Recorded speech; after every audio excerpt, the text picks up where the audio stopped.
Okay, Satsu, don't panic. You're stuck at the bottom of the ocean in a crumbling city that's about to sink at any moment. Cool. Wait a minute. What's that noise? Oh my god, it's a monster. An unspeakable creature here to destroy my microphone and all that I hold dear. Wait a second. Is that a toaster in a diving suit? Greetings, Satsu. Nice night for a walk, isn't it? What in the heck are you doing down in the PodPack City? Well, God forbid a toaster has hobbies. I mean, yeah, that's fair. Anyway, that's not the point. The whole city is about to crumble into the abyss. Threatening the reputation it once had. At this rate, there won't be another one after this. I feel like there's a metaphor in there for something, but I can't quite place my finger on it. Look, the main thing is, we get out of here in one piece. Yeah, just as long as we avoid the crazy religious cultists, jazz singers, and sinister moth people in diving suits. Yeah, that's fair. Especially that sinister what now? Welcome to Bioshock Month. Hello everybody and welcome to the second episode of Bioshock Month. My name's Satsunami and joining me within the, quite rustic setting of PodPack City is none other than the one and only fantastic streamer himself. It is RoboticBattleToaster. Toaster, welcome back. Apologies for the mess. Well, thank you very much. It's good to be back, although I will say, I think you're going to run out of wet floor signs at this rate. Got a mop anywhere? Because I think that biosphere is having a bit of a leak. Yeah, I think Dan took the last of them when he abandoned me last week, you know. I'm not bitter. I swear, I'm working through it, breathing exercises, hitting signs everywhere I go. Great stress relief. But yeah, no, as I look for a mop, how are you doing today? I'm doing grand, thank you very much. Got a nice mug of tea and, yeah, looking forward to diving into the lore of Bioshock 2. Yeah, and what an episode this is going to be, because last week Dan and I talked extensively about all things Rapture, all things Bioshock. We even compared Rapture to Crypto Bros. That was a very weird tangent, but trust me, listen to last week's episode and you'll understand where I was going with. But yeah, today we are flashing 3 years forward, all the way from 2007. God, I feel old because yes, we did grow up in the 2000s and even the 90s as well. So we were living through the prime of gaming when this came out. And yeah, 3 years later from the iconic Bioshock in 2007, we got the sequel. Now, out of curiosity, before we dive in, because we have a lot to talk about with this one, what is your experience with the franchise as a whole? Well, firstly, I think we're going to need to make some sort of counter for how many nautical or diving-related puns that we say. I imagine it's going to be dinging quite a bit. But yeah, no, I have played Bioshock 1 and 2 to completion. The only game I haven't completed is Infinite, and that's because the amount of technical issues I kept having at one level. But I loved the atmosphere that they made for the game. It felt so claustrophobic. And like on the main menu, when the pristine Bioshock symbol slowly starts to decay and rust, such a nice detail. Honestly, it's not often I praise a game for its art direction, but oh my god, this game totally deserves it more. It is just such a... And I mean this in the nicest way possible. It's just so beautiful looking in the way that they make it feel so dilapidated and everything, and it makes you feel like you're actually there within the walls of Rapture. And of course, they decide to thrust you back into that dilapidated world in Bioshock 2, which, see, when you played the first game, did you say you played the sequel when it came out? Yeah. Yeah, so I played Bioshock 1 to completion. Absolutely loved what they did with the ending. And yeah, then as soon as Bioshock 2 came out, which as you say was 3 years later, of course I jumped on that because, I mean, you got the chance to play as a big daddy. Those absolutely nightmarish, horrible abominations that you had to fight in the first game, armed with plasmids and little shooters and whatever weapons you can scrounge together. And they've got a giant drill and the ability to absolutely wreck face. Of course I wanted to play as one. Because I have to say, from what I remember, I don't actually think this game was as well received when it came out. By no means was it a bad game. I think everyone was hyped and very curious about, as you said, playing a Big Daddy, which, if anyone out there is listening and they've played the first game, you'll know how utterly horrific they are to fight. This big lumbering Hulk inside of a diving suit. You just hear the low groan and you're like, oh dear, my time has come.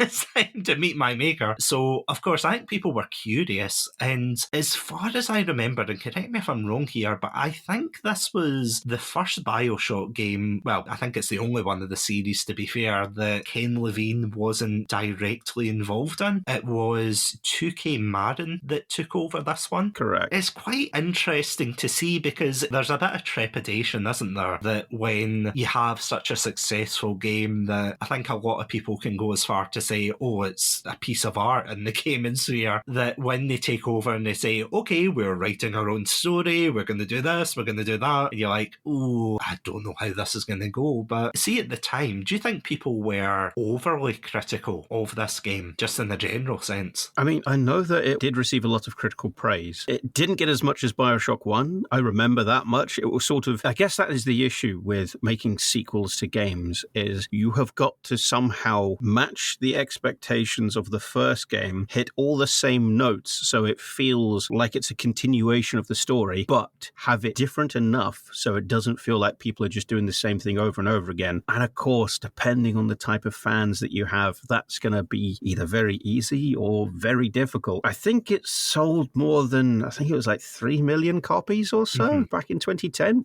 that's not bad. That is a fair number. That's the kind of numbers I dream of people downloading this episode, you know? It's like 3 million, don't mind if I do, come on. But if I had a CEO of Satsunami, they'd be like, nah, we want those numbers up to 6 million. Yeah, put a 0 behind that and then you'll be happy. Yeah, and that's when you and I will build our underwater civilization just off the coast of the UK. I'm sure nothing will go wrong with that. Can I have mine on the surface and just say it's underwater? What, do you want to commute or work from home? Actually, yeah. Can I have just like a bathysphere? Put me on a lake somewhere. Yeah. Ooh, put me in the Lake District. Yeah, I'll be like your inland branch of PodPack City. I'm just thinking of Atlantis having an embassy just on the surface. Just being like, hello. I mean, it could work. It could work. But I tell you one thing, if anybody would hate working from home, it would definitely be Andrew Ryan. Yeah, the parasite says, no, you will get back into your office and work. No, says the man in Zoom. Yeah. Trousers are for the working man. You know, I think he would have some very harsh criticisms. What I'm saying is, thank God he didn't live long enough to see lockdown. I mean, brutal end, but still... Oh, yeah, he really has to up his golf game, though. Yeah, true. It was a hole in one. In fact, no, it was a hole in several. But anyway, listen to last week's review to get that very subtle joke. Would you kindly get your facts right? Very true. Would you kindly take yourself off mute? Yeah. Is a worker not entitled to his morning commute? You know, we might never know. Anyway, sorry, before I make more working from home jokes based on Andrew Ryan, I want to see that sitcom. But anyway, sorry, that's another side note. Andrew Ryan enters politics. Ayn Rand, who's that?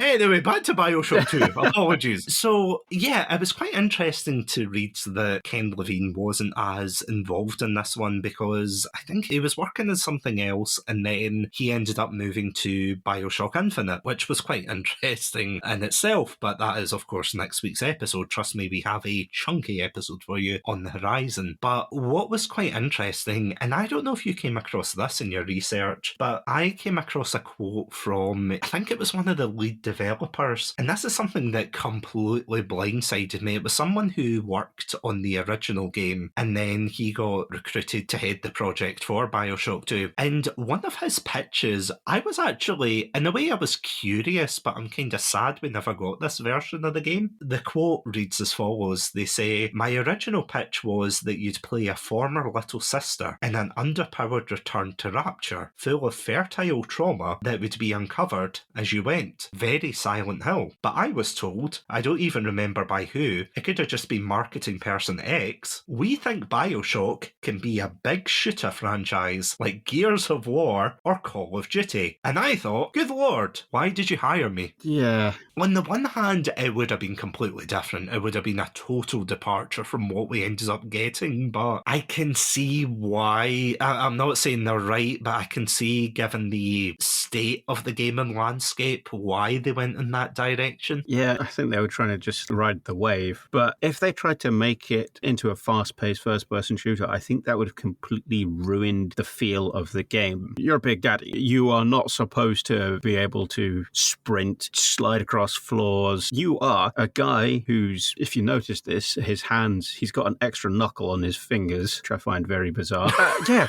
When he does the thing with the plasmids and everything, and he opens his hand and flexes it, he's got an extra knuckle along his fingers, so his hands, they're extended, his fingers are elongated, and it's just like, ugh. But the setting of Bioshock does not make me think fast-paced, wall-running, rooty-tooty, looty-shooty. It makes me think it's dark. You're entering effectively a graveyard of a city. It was a dream, it was an ambition, and it has gone completely to hell. Doesn't scream, Soap, where are you? Or Captain Price or anything else like that. Personally, I would have liked to have done the return as a little sister, because I think that would have been interesting. I'm not sure how they would have worked it into the plot, but they could have done it based off the first game, but that would have relied on the player having the good ending, because of course in the bad ending you harvest the little sisters and then take Rapture for yourself. In the good ending you free the little sisters. So I think it was like too dependent on how you first played it. Yeah, no, that's totally true. I think that it would have been fascinating to see it play out, but I don't know. It's an interesting one because it would have definitely been a completely different game, especially if they went the more Silent Hill, Resident Evil kind of route where you're fighting for your life. And again, it would have been cool. It would have been, especially if they had a big daddy or a particular type of big daddy be like a pyramid head, especially if it was like, how the modern big daddies, they don't have the same issues as the deltas or the alphas. It would have been really cool if the little sister returned back to Bioshock and found her old big daddy. That would have been an interesting sort of, oh, crumbs, what do we do now? It kind of reminds me, and I'm not going to spoil it, but it reminds me of a particular DLC in Bioshock Infinite where they do something around Rapture, that's all I'm going to say, and you have to play as a character who is severely underpowered, so the game encourages you to be quite sneaky. Their version of plasmids, I think they're called Vigors, where it's like you drink them, and again, it's exactly the same thing, just a different name, different brand, PR nightmare. It's things like you have to turn invisible and you have to kind of sneak around and try and avoid big daddies and things like that because you are not powerful enough to take them head on. And I feel as if something like that could have worked, maybe, because there's a lot of really tense moments in that where I was like, Jesus Christ, I am not built for this. I am gonna die. But maybe something like that could have worked. But yeah, in 2010, I think it would have gone a completely different direction for sure. I don't think it would have been in the same lines as what they thought many years later when Bioshock Infinite came out. I think they would have still been struggling to envision it and try and marry it up with the gameplay elements, because remember, this is the first Bioshock game that had online multiplayer, and it's not the first type of game to do this, because was it not Dead Space 2 that did that? They had an online multiplayer as well at the time. I honestly don't remember, because I know that Dead Space 3 had multiplayer. I can't remember if 2 did. I think it had a shooter one. I'm sure it was that, because if you think back to 2010, it was the era of online gaming, and you had your CODs and you had your Gears of War and things like that, and your Halo as well, of course, which again, I'm not justifying these companies saying, it has to be a big dumb shooter, but I can see why in a business perspective they thought, right, let's make it a shooter. Personally though, I don't think that Bioshock works as, it's a good shooter, it's a fun shooter, but I don't think it works primarily as that. Yeah, I like the upgrade mechanic behind the weapons. I liked that. That was nifty. And the fact that you had to, if you wanted to get the best out of that weapon, you had to spend 3 of those stations to get it there. From the first game, you see a big daddy, you have to really weigh up the odds as to whether or not you're going to tackle that thing. You have to make sure, okay, right, I've got my plasmids, I've got my health at max, got lots of ammunition, let's go. Whereas in Bioshock 2, you feel like you're the size of the big daddy, but you're as squishy as the character from the first game, which it doesn't go well with the whole first-person shooter element, because the amount of times that I've been like, I'd get in a firefight with a couple of splices, and then next thing I know, it's like I've gone through 2 or 3 of my first aid kits. And this is with a lot of upgrades to my health pool and the armor upgrade that reduces incoming damage. It's like, what is going on here? Yeah, that is definitely one of the things that I was shocked at when I first played this, because I was saying this to you before we started recording tonight, that when I played this, I thought, okay, I'm just going to play it in easy mode. I'm going to have an easy time. I'm a big, bulky, big daddy. That'll be fine. And then I found out very quickly that I was getting swarmed by all of these splicers. I was getting the Robocop experience. I was just getting basically brutalized in every single level. I was like, how am I not more tanky? In a way you are by like, I don't know, a millimetre of health or something, like a tiny amount. But that's it. There's definitely moments of this game where you think they do this great, they do that great, but then other moments you're like, oh, they could have maybe put that in the oven for a wee bit longer and thought it out. Yeah, it got to the point where the first time I got the shotgun, I thought, oh yeah, the Doom music started kicking in. It's like, yeah, I've got a double barrel shotgun. I'm going to teach these splicers to fear the big daddy. Run up to a guy with a shotgun, fire, and he's left on like a quarter health. And then he fires back, and I'm left on half health. And it's like, oh god, this didn't go as planned. Even when I got the shotgun upgraded to maximum, so you've got 6 shots per reload. I think the second one is that it's focused, so it does more damage. And the third one is that it occasionally adds a Tesla effect. Even then, the shotgun was the weapon I went to as a weapon of last resort. I primarily stuck with the rivet gun because I upgraded that bad boy to maximum, and the ability to just fire a cheeky rivet at an enemy, set them on fire, and hide behind cover giggling whilst they run around trying to wonder who shot them. Yeah, real mischievous, like. It's just the thought of a big daddy hiding behind a bin, like, yeah, it's like the next episode of Dennis and Menace. He's got his little slingshot there, and he's just like, Nasher sitting on his shoulder. Yeah, no, I was going to say. See, without any further ado, though, because I feel as if we've got a lot to sink our teeth into for this episode, I cannot wait to get into this. Are you ready to dive in and talk about the good, the bad, and the slightly bizarre of Bioshock 2? If you mean by the sort of Cthulhian-esque horrors that the Splicers' faces are, then yes, absolutely. And of course, on that note, we will be right back after these audio logs. Welcome to Satsunami, a variety podcast that discusses topics from gaming and films to anime and general interests. Previously on Satsunami, we've analysed what makes a good horror game, conducted a retrospective on Pierce Brosnan's run as James Bond, and listened to us take deep dives into both the Sonic and Halo franchises. Also, if you're an anime fan, then don't forget to check us out on our sub-series, Chatsunani, where we dive into the world of anime. So far, we've reviewed things like Death Note, Princess Mononoke, and the hit Beyblade series. If that sounds like your cup of tea, then you can check us out on Spotify, iTunes, and all good podcast apps. As always, stay safe, stay awesome, and most importantly, stay hydrated.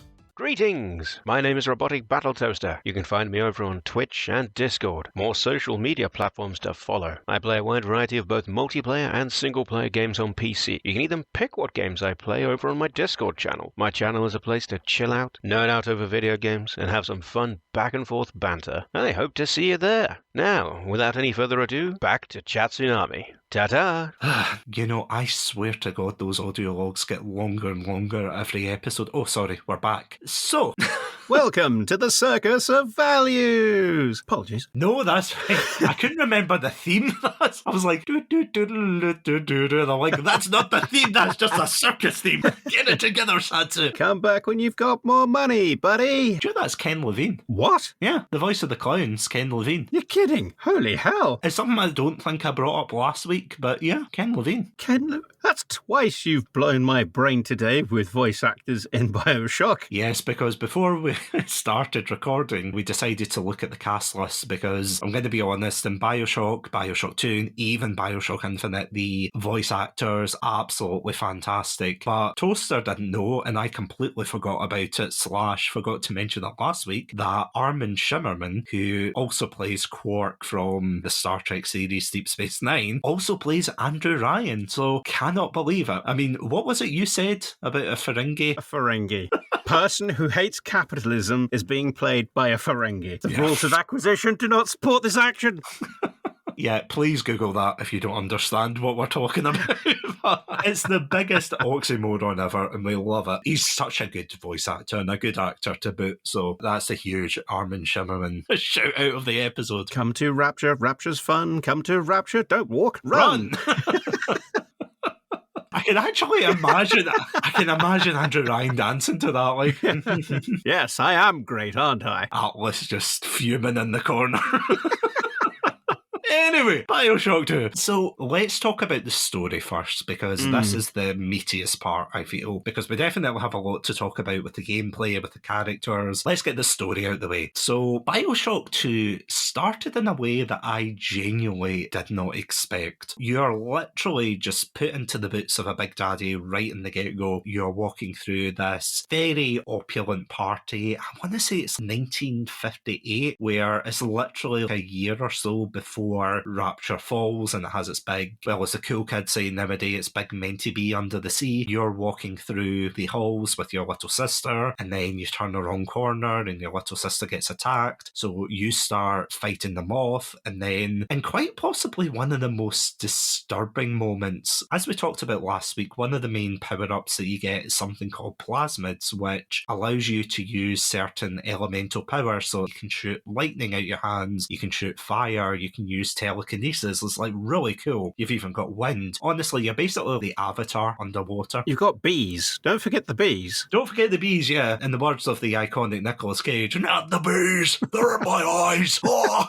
Anyway, I can't pass up that opportunity to mock Nicolas Cage. Anyway, so you've got them, but one of them that I always forget about when I talk about these games is the hypnosis one. So in the first game, it was a power-up that if you throw it at a Big Daddy, or I think you can use it on the splicers, but I'm not 100%. But definitely the Big Daddies, you throw it at them, they basically follow you, they become trapped under your spell and whatnot, which makes it easier for you to, of mice and men them, take them out the back, old yell at them, insert any allegory here. But when you get it done to you in the beginning, it's not so nice, is it? No, I felt so bad. I had to put down the controller. I didn't even start the game. This is the opening cutscene, by the way. You get it done to you. And I was like, oh my God, is this what I've been doing to Big Daddies all this time? I felt terrible. I was genuinely like, oh my God. Basically, you get confronted by the antagonist of this game, Sofia Lamb, who is the resident psycho. We'll come on to her soon, don't you worry. And she basically hypnotizes you and says, GG, now shoot yourself in the head. And of course, you've got no choice. She forces you to take a gun and shoot yourself in the head. In front of your little sister. Exactly, yeah, that is horrific, because she's like, that's not your daughter, it's my daughter, kill yourself. And it's like, oh my god, what is this game? And then eventually you get revived, and honestly, it's a really, I know I've gone into detail there, but it's such a visceral opening, isn't it? It is. It's the way they sort of portray the power of the Big Daddy straight away. You're walking along, you hear the little sister scream, and your Big Daddy just runs over to a balcony, sees these guys grabbing her and trying to pull her away and trying to surround her, and she screams, and your Big Daddy just leaps over the balcony, nails one guy to the floor with his drill, clubs the other. He takes out like 3 guys in unarmed combat. Well, I say unarmed combat. He's got a drill for an arm, so yeah. And then gets taken out by a cheap, dirty trick of, oh yeah, take your helmet off. Here's a handgun. Yeah, shoot yourself. I love the way it sets that up and then goes 10 years later and then you respawn. And it's like, wow, what the hell just happened? You wake up in I think it's the Vita chamber, their excuse for, oh, this is how you revive in this world. And it's like, yeah, I can just suspend my disbelief and respawn. You don't have to say I'm the same person coming back. But yeah, you come back with a Starbucks in your hand. You're like, what's the news? It's 1958. No, it's 1960. You've been sleeping for 10 years. Oh, okay. It's 1968. Things look shit. That crack in the window didn't always used to be there. Did half of Rapture always look flooded? Why am I seeing bubbles going out the window? That's not good. They turned the little sisters against us. I miss them. I just want them back, etc. Blue butterflies everywhere for some reason. Yeah, that was weird. We will get onto that, but that was weird. As you said, when you go through, there's a kind of almost paradox, isn't there? That everything looks familiar in the sense of, oh yeah, there's the cracked windows and the flooded city and dead bodies. But at the same time, there is something slightly off about it. You know, it's like going into your house and someone's moved something just to the side and you're like, okay, something's different here. Something feels off, and not in the, oh yeah, the horrors of Rapture, because obviously you would be terrified if you were in Rapture, but something feels off. And as you said, when you get in, you start talking to Dr. Tannenbaum, who is the resident creator of the Little Sisters. I have to say, I was surprised because I thought she got out in the first game. Apparently, that is the whole premise of this game, that, and this is assuming that you got the good ending in Bioshock, that once you get out of Rapture with the Little Sisters and everything's hunky-dory, only, hold on a second, no it isn't, because someone's kidnapping small girls and bringing them down to Rapture again to recreate Little Sisters. Of course, Tenenbaum ends up going back down, being like, hold on, how dare you steal my idea. Actually, no, she wants to save them. I just want to point that out just now.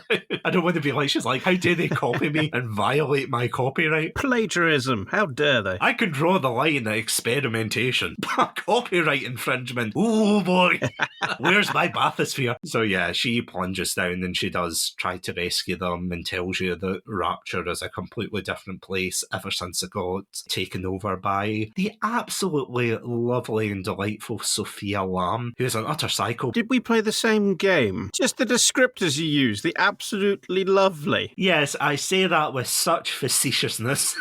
The absolutely, totally nothing wrong with her. She just likes butterflies and she wants everyone in Rapture to be a big happy family. I mean, what's wrong with that except utterly everything? She is such a fascinating character, and I was a little bit nervous going into the second one because I have to say, after playing the first game, and obviously nothing will compare to the first game is so iconic, but you've got Andrew Ryan, who is very much rooted in the philosophy of the individual with objectivism. That man was driven by essentially free but selfish goals. You know, it was all about the individual needs over the collective. It was this idea of a laissez-faire market and whatnot. Yeah, you are defined by your own objectives, your own failures, your own successes. That is all you. Whereas Sofia Lamb decides to go for the more cult approach. Yeah. There's not much I can say about it. Protect the lamb. Yeah, protect the lamb. Here's some nice imagery of a butterfly to distract you from the fact that she is utterly insane. Yeah, she talks about the idea of Rapture being a family. She literally calls it the family, that people almost have this religious indoctrination towards her. And, you know, you can honestly pluck any cult from history and apply it to Sofia Lamb because she uses very similar tactics, doesn't she? Oh, God, yes. I mean, she started gaining power back when Andrew Ryan was still alive, because I believe that she was brought down to Rapture because people were starting to suffer. They missed being on the surface, they missed sunlight, they missed being able to go outdoors, and Andrew Ryan didn't believe in stress or depression or mental illness. He just thought it's weakness. However, if Dr. Lamb can appease the people or appease the masses and allow them to keep working, then that's a necessary evil. But then, of course, she started growing her power base, she started helping people, and she started actually openly challenging Andrew Ryan with some of his points. Yeah, in hindsight, it was a pretty poor decision on his part, wasn't it? Oh, the entire Rapture thing was doomed to fail from the start, because, funny enough, the point we talked about earlier, it's all about objects and individualism. So you take all these people that are looking out for themselves only, and you put them in a city at the bottom of the ocean where it's basically like a completely caustic environment where if you make one mistake, that person's going to take advantage of it and you're going to suffer because of it. And the amount of sort of backstabbing that goes on, I mean, you can even hear it in some of the audio logs that you find later on in the game. Yeah, you've literally got a priest later on that preaches about this idea of, yeah, we're going to work for the family and everything, and you have to be all in on this, you have to be on board. Come on, guys, don't make make me look weird in front of Sofia Lamb. There are so many people, even the good characters in this are indoctrinated by her. You've got Grace Holloway, who you meet later on, who is a former singer, and if my memory serves me, off screen of course, but we find out that she hates us because she blames us for taking Eleanor away and being possessive over her, because obviously that's what a Big Daddy is. A Big Daddy is created to protect the little sisters, and in turn we end up breaking her jaw, which affects the way she can sing, and she's brought up in this very poor area of Rapture, but she has this almost fanaticism about wanting to try and bring you down. It's something that we will talk about later, the idea that you can save certain characters to affect the ending, but you know, if you save her, she's not your best friend or anything, but at the same time she's like, okay, I can still accept that while I'm a fan of Sofia Lamb, I also don't think as badly of you as I used to, so thumbs up, don't worry, I'll help you out here, there and everywhere. So even the good characters in this are, well, maybe except for one, of course being Sinclair, who, what I found funny was, you know how Sinclair is supposed to be the voice in your ear that guides you through this version of Rapture,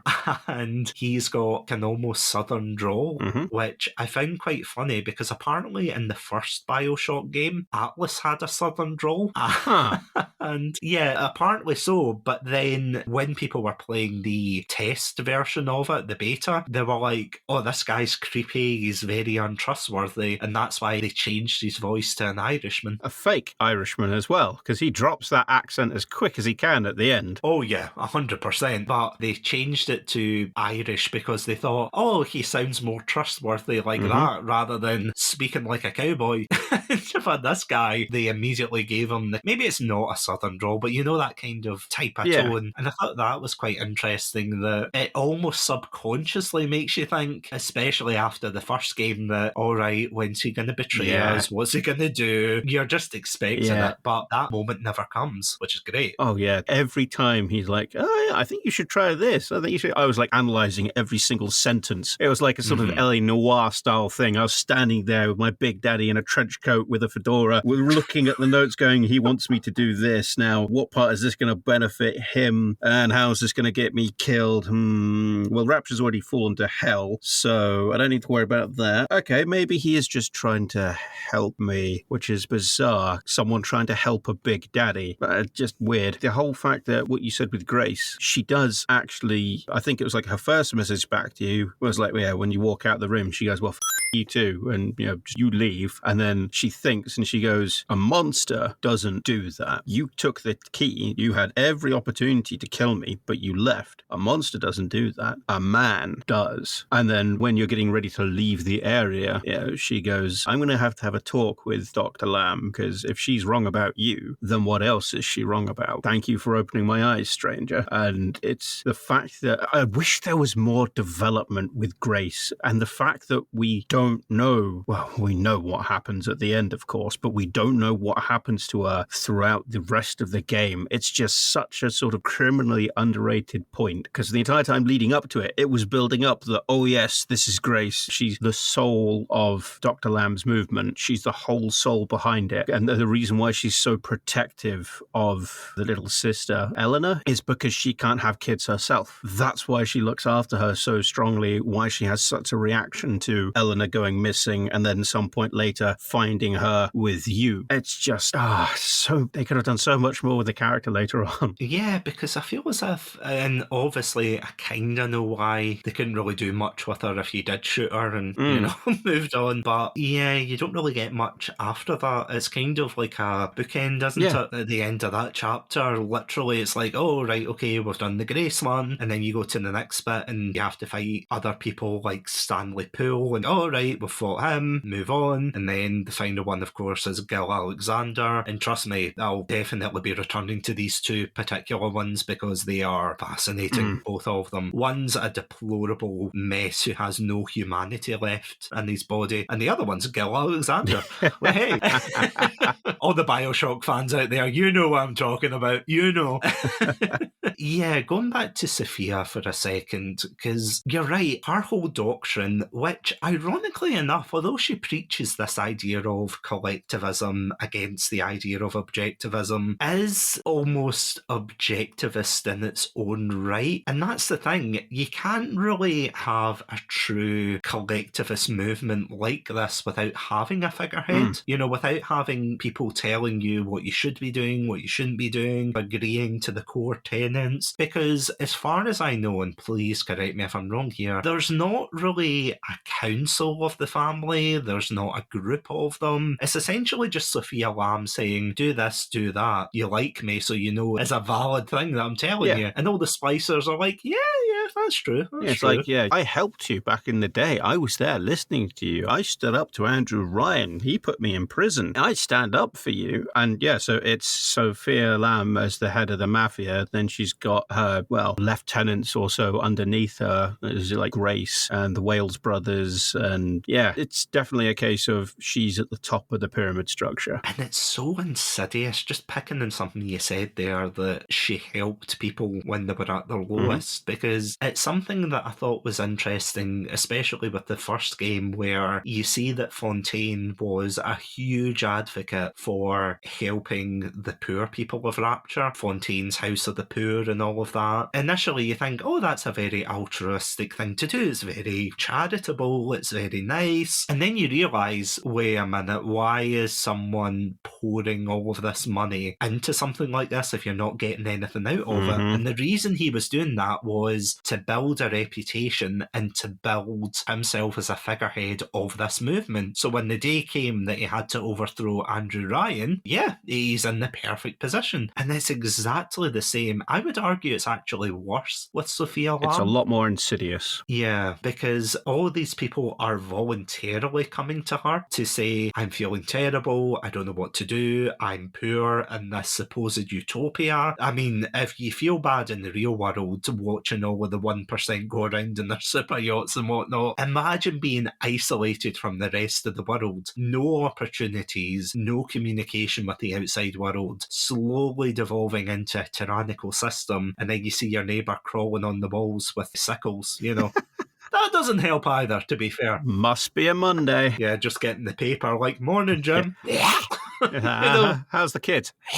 Oh, they're in the orphanage. Wait, I'll tell them tomorrow. Just close the door. Just search the bins for a pint of milk. Oh yeah, here we go. As facetious as I'm being there, that is pretty much life with places like Pauper's Drop and just all of these places that are just, they look even worse than the rest of Rapture that's been through a civil war and all of this devastation. And I mean, you know why, but even still, you can definitely see the class difference between them. And one of the things that I found very fascinating was how Sofia was very charitable even before she got arrested. So she would play poker with a lot of the residents of Rapture, the poorer ones especially, and she would purposely lose so that she had to give her money away. Oh, it was better than that. She would win money from the other players and then purposely lose to give everyone's pot to that one individual. Again, as you said, it's insidious the way that she's inserted herself into this society. Because on the one hand, you might be thinking, if you're coming into this new and think, well, what's wrong with that? She is helping a society that has been abandoned and is only interested in capitalism underwater and the rights of the individual as opposed to the collective. But at the same time, that is how she got so much favour with the denizens of Rapture, especially later on, where she is now essentially a cult figure. She is dictating what people should be doing. And it's gotten to the extent where, as we said before, she has started kidnapping young girls who I don't think are even little sisters to begin with, but that doesn't matter. She's just sending what is known as the big sisters up to the surface, which are absolutely terrifying. So for Dr. Lamb, I do genuinely believe that when she was first introduced to Rapture, she was a force for good. I genuinely believe that she had the minds of the people in her best interest. But then, of course, if you're in an environment where these people that you're trying to help are constantly getting worn down, burnt out, trodden down on, and are just unable to do anything about their situation, I think it just bred extreme measures in her, which is why she effectively devolved from a clear-thinking psychiatrist to, I'm going to use this to emotionally manipulate manipulate people to throw off the shackles of oppression and turn Rapture into one big family. Essentially the Brady Bunch underwater.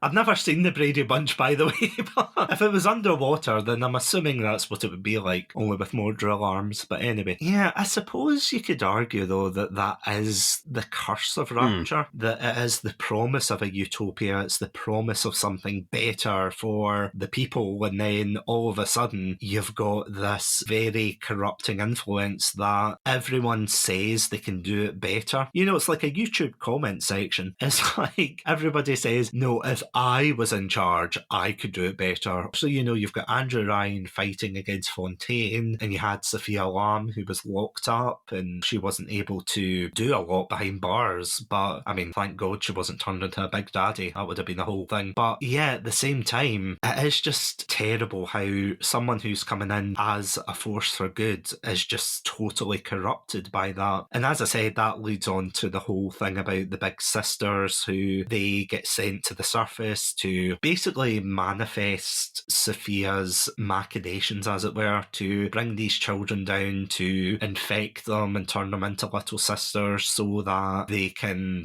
just rinse and repeat. No pun intended, but rinse and repeat. Supply and demand. Yeah, just create the sins that she criticised Andrew Ryan for. She's just completely trying to rebuild Rapture, but in her vision. And I have to say, the Big Sisters are quite possibly one of the most terrifying things I've seen in a Bioshock game. Oh, God, yes. They are the complete opposite of a Big Daddy, because they're supposed to be growing up little sisters, and unlike Big Daddies, which, as you know from the previous game and this game, they're slow, they're lumbering, you can hear them before you see them, they are really tough to defeat. Now, Big Sisters have probably the same armor stats as a Big Daddy, but they're also so much faster. They're like a cross between a Big Daddy and a spider splicer. Yeah, not the player Big Daddy, but an actual Big Daddy. Yeah, we are just squishy sponges. Yeah, our diving suit is made of cardboard and duct tape. Hopes and dreams. Yeah.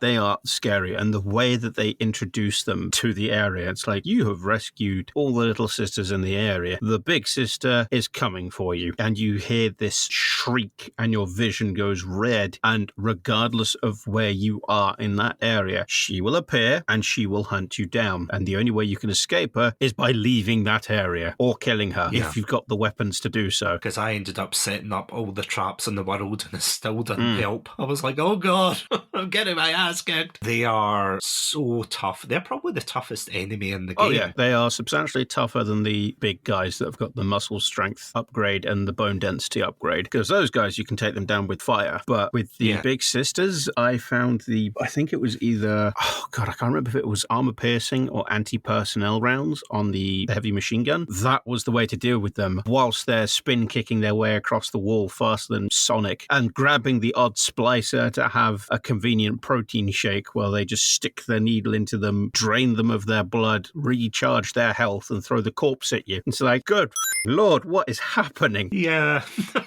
There's nothing more I can add to that. I'm just like, yeah. It's like, she just ripped that guy's neck open with a syringe, and now she's back at full health. Oh, no. They're like the demonic ballerinas of the sea, and I don't mean that in a nice way. I really don't. They are, honestly, the design for them is absolutely fantastic. As you said, the build-up, because I think the first time you meet one, you come across a little sister, and it's like, oh, cute as a little sister. And then all of a sudden, the big sister just grabs her and runs by you, and you're like, what the frick was that? Yeah. It's like, what the hell? You find a Big Daddy that's dying, you come over to rescue her, and then all of a sudden, Big Sister comes in, John Cena's you into a corner and runs off. It's like, ow, my hip, what's going on? And when she runs across the big glass wall, smashing it and cracking it as she runs, and it's just like, oh boy, I know what's going to happen now. And then the entire room just floods with a tidal wave of water. Okay, is it bad that I wish there was a game game of Bioshock where you're in Rapture, but you're one of the poor schmucks that have to try and repair the place and keep it up and running, almost like Viscera cleanup detail, but you've got to actually fix and repair Rapture. Because when she did that and the entire area filled with water, because I'm an engineer by trade, I was just like, oh man, the damage that's going to cause to every single connecting tunnel, concourse, anything that's connected to this room that you've just turned into, well, I would say an underwater swimming pool, but yeah. I'm just thinking of the poor janitor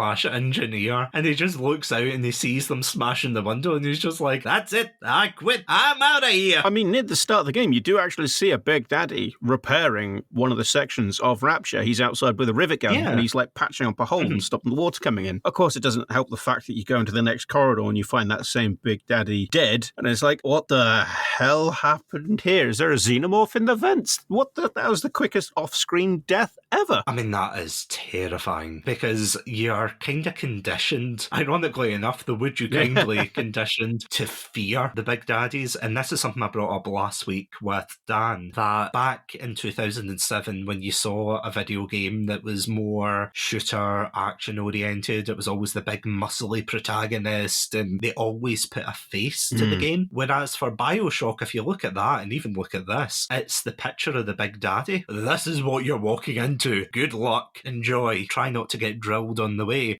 It is absolutely terrifying and they are so iconic. So again, it's a bit like, and maybe it's just because I've seen the recent Jurassic Park, but have you seen Jurassic Park 3 by any chance? 3 was the one with the Spinosaur. Spinosaurus. Yeah. That's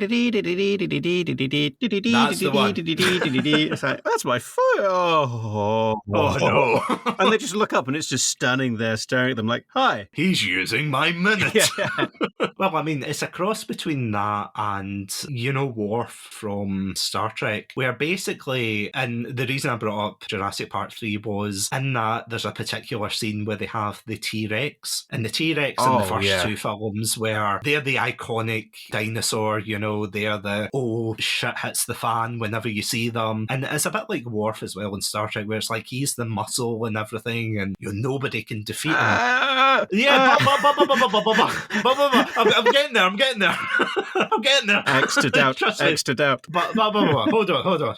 Don't shove me at the bathysphere yet, please. In the third Jurassic Park, you have the, as we said, the Spinosaurus that snaps the T-Rex neck and immediately establishes the Spinosaurus as the next big threat. And as I said, it's kind of similar to Star Trek, but the only difference is they use the trope so much that they make Worf look really weak. So it's like, I don't think it has the same impact, but it's that idea here that you have this, not villain, but more antagonist that is really bulky, keeps killing you, and, his presence is so fierce. But then as soon as you see one of them dead that you haven't killed, you're like, oh, this is not good. As you said, is there a xenomorph in the vents, or what's going on here, guys? Okay, so your use of the word antagonist for the Big Daddy, I don't think they are antagonists, because if you think about it, you're the foreign element in Rapture, because in the first game, I would say spoilers, but you've already listened to them go through Bioshock 1, so you blew up a plane to get to Rapture, so you're the outside influence, so if anything, they're just part of the ecosystem. Oh, actually, blowing up a plane, that goes nicely onto the first time you're walking outside of Rapture, when underwater, there's one particular section where you go between some ribs of a creature. If you look up above the ribs on a section of cliff that's above you, you can actually see the tailplane assembly of that plane that your character brought down however many years ago in the first Bioshock game. Oh, that's cool. I made a point of making notes of that, and I was like,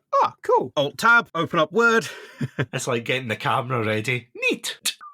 I'm in danger. Yeah, okay, maybe antagonist is the wrong word, because you're right, they are serving their purpose. I feel as if and again, this could be a whole episode in itself, but the Big Daddies are probably the most tragic figures. Oh, God, yes. Because, again, this is spoilers for later, but you find out that, ironically enough, when you said the foreign element, that you find out later on that you were a normal guy, a deep-sea diver, you're going down, and then you're like, this city wasn't there before. What's going on on. So you dive down, you end up getting into Rapture, you get this nickname, Johnny Topside, and everyone's like, oh, look at this guy from the surface, he's so cool. And then, of course, Andrew Ryan's like, nah, I don't trust him. He's a spy for the Parasite. Yep, so he locks you up and everything. And then, again, I actually watched a video on someone talking about Bioshock 2, and they brought up the very interesting point of whose fault is it? Because the reason you find out is you meet a very detestable man called Stanley Poole. Mm-hmm. Now, he is vile. He is disgusting. Basically, he was a spy employed by Andrew Ryan who goes to see Sofia Lamb. He infiltrates her network and essentially gets her arrested. And he tries to use up all her money. Instead of going to the poor, he throws all these lavish parties for people. And of all people, God bless her, Eleanor finds out, but she's only a little girl. So he says, yep, I'm sorry, I can't have you spoiling my plan here. So he ships her off to the Little Sister orphanage where she gets turned into a little sister. Sophia Lamb's locked up, so she can't do anything about it. It's absolutely horrific. But then that's the reason why you get bonded to her. But he is one of the reasons that you get turned into a Big Daddy. So you might think when the time comes to pull the trigger that, oh, he deserves it and everything. But in that video, it actually got me thinking that although he's an utterly deplorable human being, is it his fault? Because, I mean, he was the one that wrote the paper calling you Johnny Topside and everything. Ultimately, it was Andrew Ryan that said,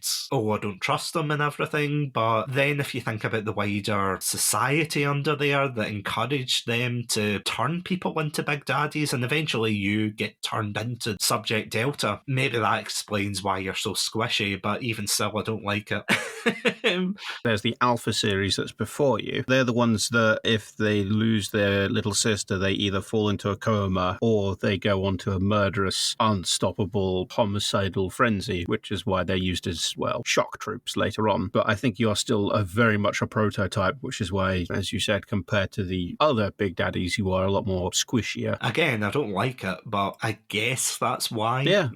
You can make it that. Well, I'm saying when you can make that excuse, I'm not directing that at you, Toaster, being like, I mean, if you want to say it, that's fine. But it's absolutely horrific. But again, this game just gets you thinking about the bigger moral implications. As I said, Stanley Poole is just deplorable, and you have every right to just put a bullet in him and walk away. But then you think, is it the right thing to do? He's the product of the environment because he was in an environment where the only way that you can progress is by growth. And that growth is going to come at a detriment to someone else. So when he gets the person's trust and basically convinces them, yeah, I can infiltrate Dr. Lamb's circle, then convinces her that it's like, oh yeah, I'm writing papers, but they're being suppressed. And she says that she'll fund his book. As he gloats, little does she know the book's going to be about her. It's like, even at that point, it's like she's offering you a chance to progress, but because it's not enough, you still do that. And then all of a sudden, he gained people's trust in her circle, gained her trust. And then so when she was arrested, all of a sudden, he had all this power, all these resources at his disposal, and he just went totally drunk with power. And then we had the whole situation with Eleanor. And then, of course, we had the situation later where, to cover his tracks at Dionysus Park, he sabotages a water inlet valve, which floods the entire place, killing everyone in there. So, yeah, he's a product of the environment. I mean, at the same time, the only thing I can think of to justify it is that if you leave him there, there's no way he's getting out on his own. There's only so far a sleazy con man can get on his own against all those splicers and Big Daddies, and God forbid if he comes across a Big Sister, he's dead. You know, he's essentially trapped down there. I don't think the Big Sisters or the Big Daddies would pay any attention to him because he's not a threat to anyone. And of course, the splicers wouldn't see him as a threat because the splicers are the ones that are following Sofia Lamb, and the only person alive that knows about his betrayal is Sofia Lamb. So according to all the splicers, they'll probably think he was someone who survived what happened at Dionysus Park. He'll probably be some sort of hero, or I would say martyr, but he's still alive. Out of curiosity, did you kill him when you played through this? No. So I spared him. No, same. Because just the way he behaves when Dr. Lamb says, yeah, he's the one who gave you up to Andrew Ryan. He's the reason that you are who you are. And he's the reason why you can, you're a Big Daddy and you can no longer return to the surface. You can take your revenge. It's like, well, revenge isn't going to do anything. We don't know his backstory. We don't know what he was like before. Like, was he born on Rapture? If he came down from the surface, what was he like on the surface? Clearly is someone who he lacks self-confidence if the fact that he's able to basically change his mask so frequently to fool Dr. Lamb, who's a psychiatrist. She's trained to look for things like that. Yeah, I spared him. I didn't kill any of the kill or save characters. Which is actually a great segue into talking about Gil Alexander, the Great Alexander. Oh boy, I did not expect that whatsoever. No. There's not a lot that phases me or surprises me in these kind of games, but oh my god, Bioshock keeps delivering in that front time and time again, and especially when we finally come across Gil Alexander, because I have to say, getting to him was really, really annoying. There was a lot of back and forth and trying to get through doors that you could easily have burst through, and it's like, no, you need the right thing, and it's like, oh, come on. You need this specific plant, never mind the fact that you walked through walls covered with the stuff when you came into the chamber, but nope, you need this specific 4 blooms. It is very irritating, and again, we'll definitely touch on that in the gameplay soon, but yeah, what were your thoughts about that with Gil Alexander? Because I feel as if we've both got some very spicy thoughts about this. I find it interesting. It played into some thoughts that I had about Adam and what it is and how it affects people early on. You've got the people that are taking plasmids, that are the splicers, so they've been taking Adam, and splicers have been referred to as drug addicts in the game by other people who are not splicers. I think it was, the voice in your head from the train. But what makes them degrade mentally so quickly? Because with Gil, his logs where he talks about, I think it's his personal logs he's recorded, not the ones that are explaining, yes, hello, I'm not me anymore, I'm someone else, but his private logs where he's talked about how he has just had a massive dose of product atom or something. I think he called it product atom or element atom, and he can feel himself slowly being driven insane by it. So it's awesome in the sense of it unlocks the genetic memory of all the people that are there. So all the things they have learned, all the things that they have experienced. So take samples from people who are like, the best and brightest, put them into one person, bang, you've got a genius. But it makes me wonder how that information comes across. Is it like, for example, you've got a piece of tracing paper, you've written the letter A on it, you put another piece of tracing paper over the top, you write the letter B on that, and then same thing again with C and D, and then you hold it up to the light and ask someone to tell you what letter they see. Is it something like that where the identities are sort of conflicting each other? Is that why he's been driven absolutely balmy? And what the is with the physical mutation? Why is he a giant slug? That was the moment I was just like, oh, what the hell? Just had to put my controller down. I was like, oh, god damn it, Bioshock. When you go out on your excursions outside of Rapture, you can actually see some of the little worm-like creatures that they implant into the little sisters to get the Adam. And it's like, he looks nothing like that. I mean, the only similarity is the fact that he has a tail. So is it a case of Alien's Resurrection, that weird alien-human hybrid? Is it like that with him? Oh, God, very weird. Because they do that very cool / horrifying sci-fi trope of, it's like the monster inside the glass case, but it's filled with liquid and smoke and things like that. So it's like you can't see it fully, but you can see the outline. Actually reminds me of, I don't know if you've ever seen it, the Children of Earth special for Torchwood, the Doctor Who spin-off, where they have an alien race that wants to take a particular percentage of kids from Earth and everything. They're absolutely terrifying. And although you get to see them kind of up close eventually, before that they keep them in a big glass case, and it's filled with this very poisonous gas to humans, but for them it's how they breathe, and you can't really see them, and because of that they are just absolutely terrifying. And it's the same here. It's like you see this formerly great man who, don't get me wrong, he still has a great mind, but it has completely degraded, because this is the same guy who made the security system for Rapture. He made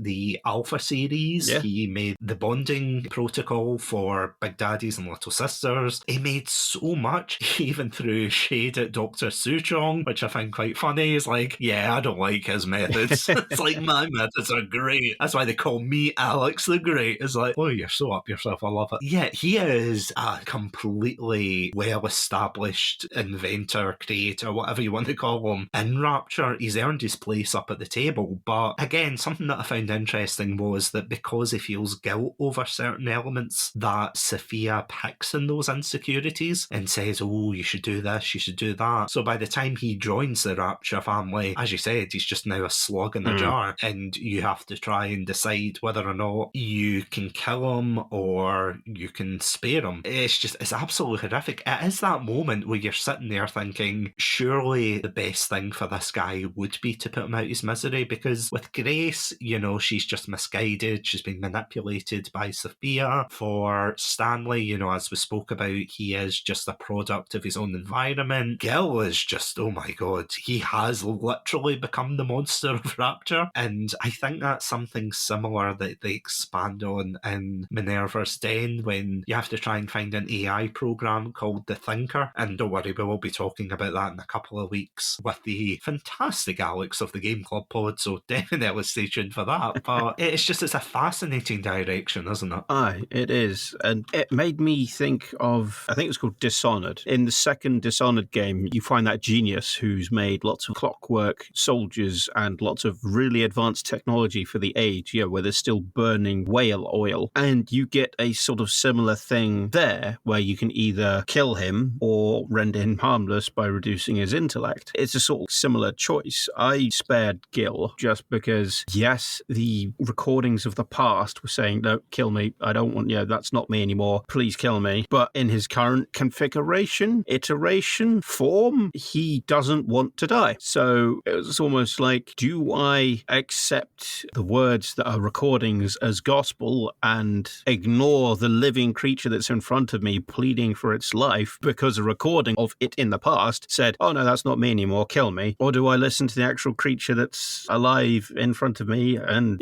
wants to survive? So, I spared it. Yeah, it's such a difficult decision, isn't it? It is. And again, it's so rare for a game to make you feel like that, where you think, oh yeah, I'm just skipping along, la-di-da. Because even, I think the worst decision that you had to make in the first game was whether or not you wanted to harvest the little sisters or save them, which again, that returns in this game where you can choose to harvest them or rescue them and then get more Adam from them. And again, there's not really a reason to harvest them because the amount of Adam that you get on top of that is kind of minuscule. I'll be honest, I don't know how much Adam you get by harvesting them because I haven't harvested a single little sister, even in Bioshock 1. Yeah, me neither. Because that's the discussion we had last week as well, where, as psychotic as this may sound, please bear with me, we felt that the game didn't go far enough with the moral quandary. Because it's one thing to say, oh, are you a monster by harvesting these little sisters? But if you don't make the consequences more consequential, then it's not really a moral quandary. It's just like, all right, I'm not going to harvest them if the reward's not as great. But yeah, it feels as if it's a bit heavy-handed that, oh, are you going to be a monster? And it's like, well, I'm in hell.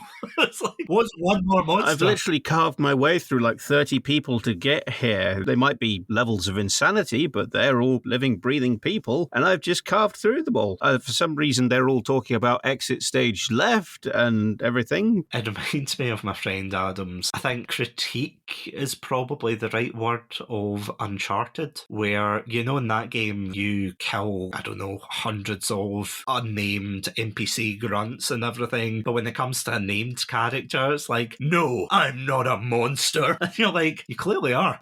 It's like, the mountain of corpses behind you begs to differ. It's that age-old trope, isn't it, of...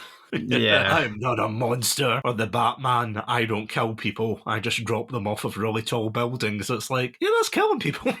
It's hard to find a game that handled that black and white divide better than Spec Ops: The Line. Oh, yeah. God, can you imagine if they did that in Bioshock? Oh, I'm killing these splicers. Oh, yeah, they're trying to kill me. And it just cuts to just you're in Rapture before it went to shit, just shooting people. It's like, no. Right for us. Yeah. I mean, actually, no, that's perfect. When you play as a little sister at the end and you get to see what things are like from their perspective. Oh, yeah. I mean, no pun intended here, but that is eye-opening, isn't it?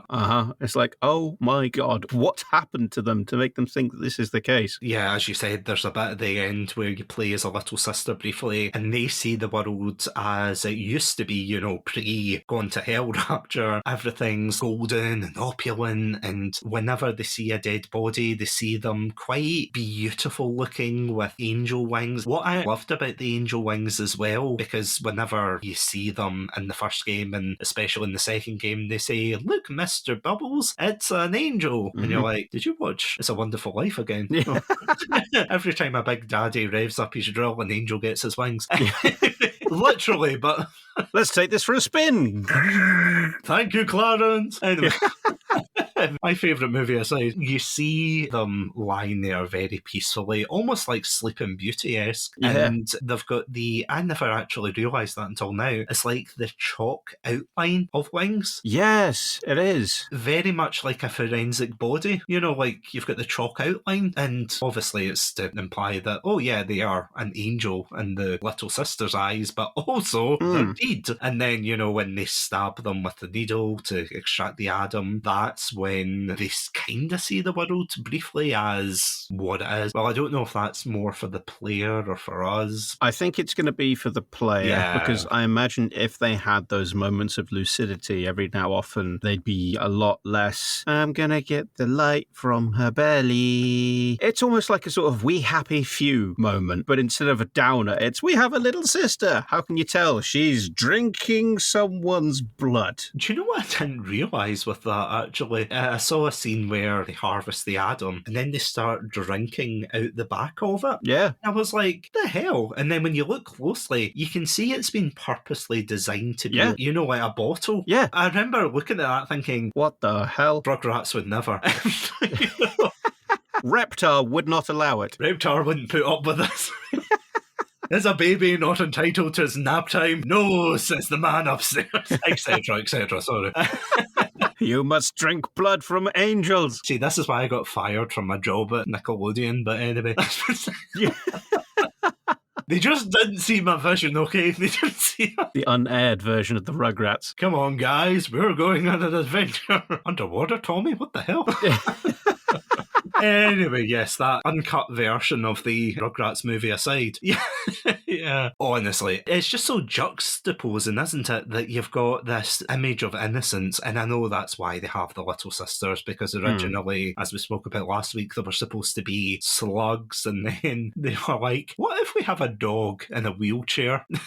Then they were like, no, that's stupid. Yeah. They went through different iterations for the Gatherer class of NPC, and then obviously they landed on the Little Sister design. There was supposed to be a Little Brother design as well, but they scrapped that, I think, for the better. I think that would have been a bit too far or too much. But one thing that I thought was interesting is, in that particular sequence you're talking about, you have to get Eleanor's big sister suit, but when the Little Sister sees it, she sees it as a dress. Yeah. Like a golden, very pretty dress, but when you cut back to reality, it's of course the suit. And again, it's just that whole thing about innocence in this totally despicable place. Did you notice that when the little sister looks at your character, she doesn't see you as a person wearing a diving bell suit? You look, you know how like they did the whole with color theory, like if you use these colors, they're more warmer, they look more positive. Yeah. Instead of using these more sharper colors, when she looks at you, you see yourself as basically you look like a hero, like a knight. And it's like, I wish you could have gone around and had a look for other big daddies to see how they see them. Because, of course, if they see the rest of the world as some sort of distorted view, how do they see their big daddies? Again, it feels as if it's a bit of a missed opportunity, doesn't it? It does. I suppose, on the other hand, you could argue that, maybe it would have taken the impact away from that scene if you had too much of it. But considering the amount of time we spend with Little Sisters, before we talk about the finale and everything, because I feel as if, although we've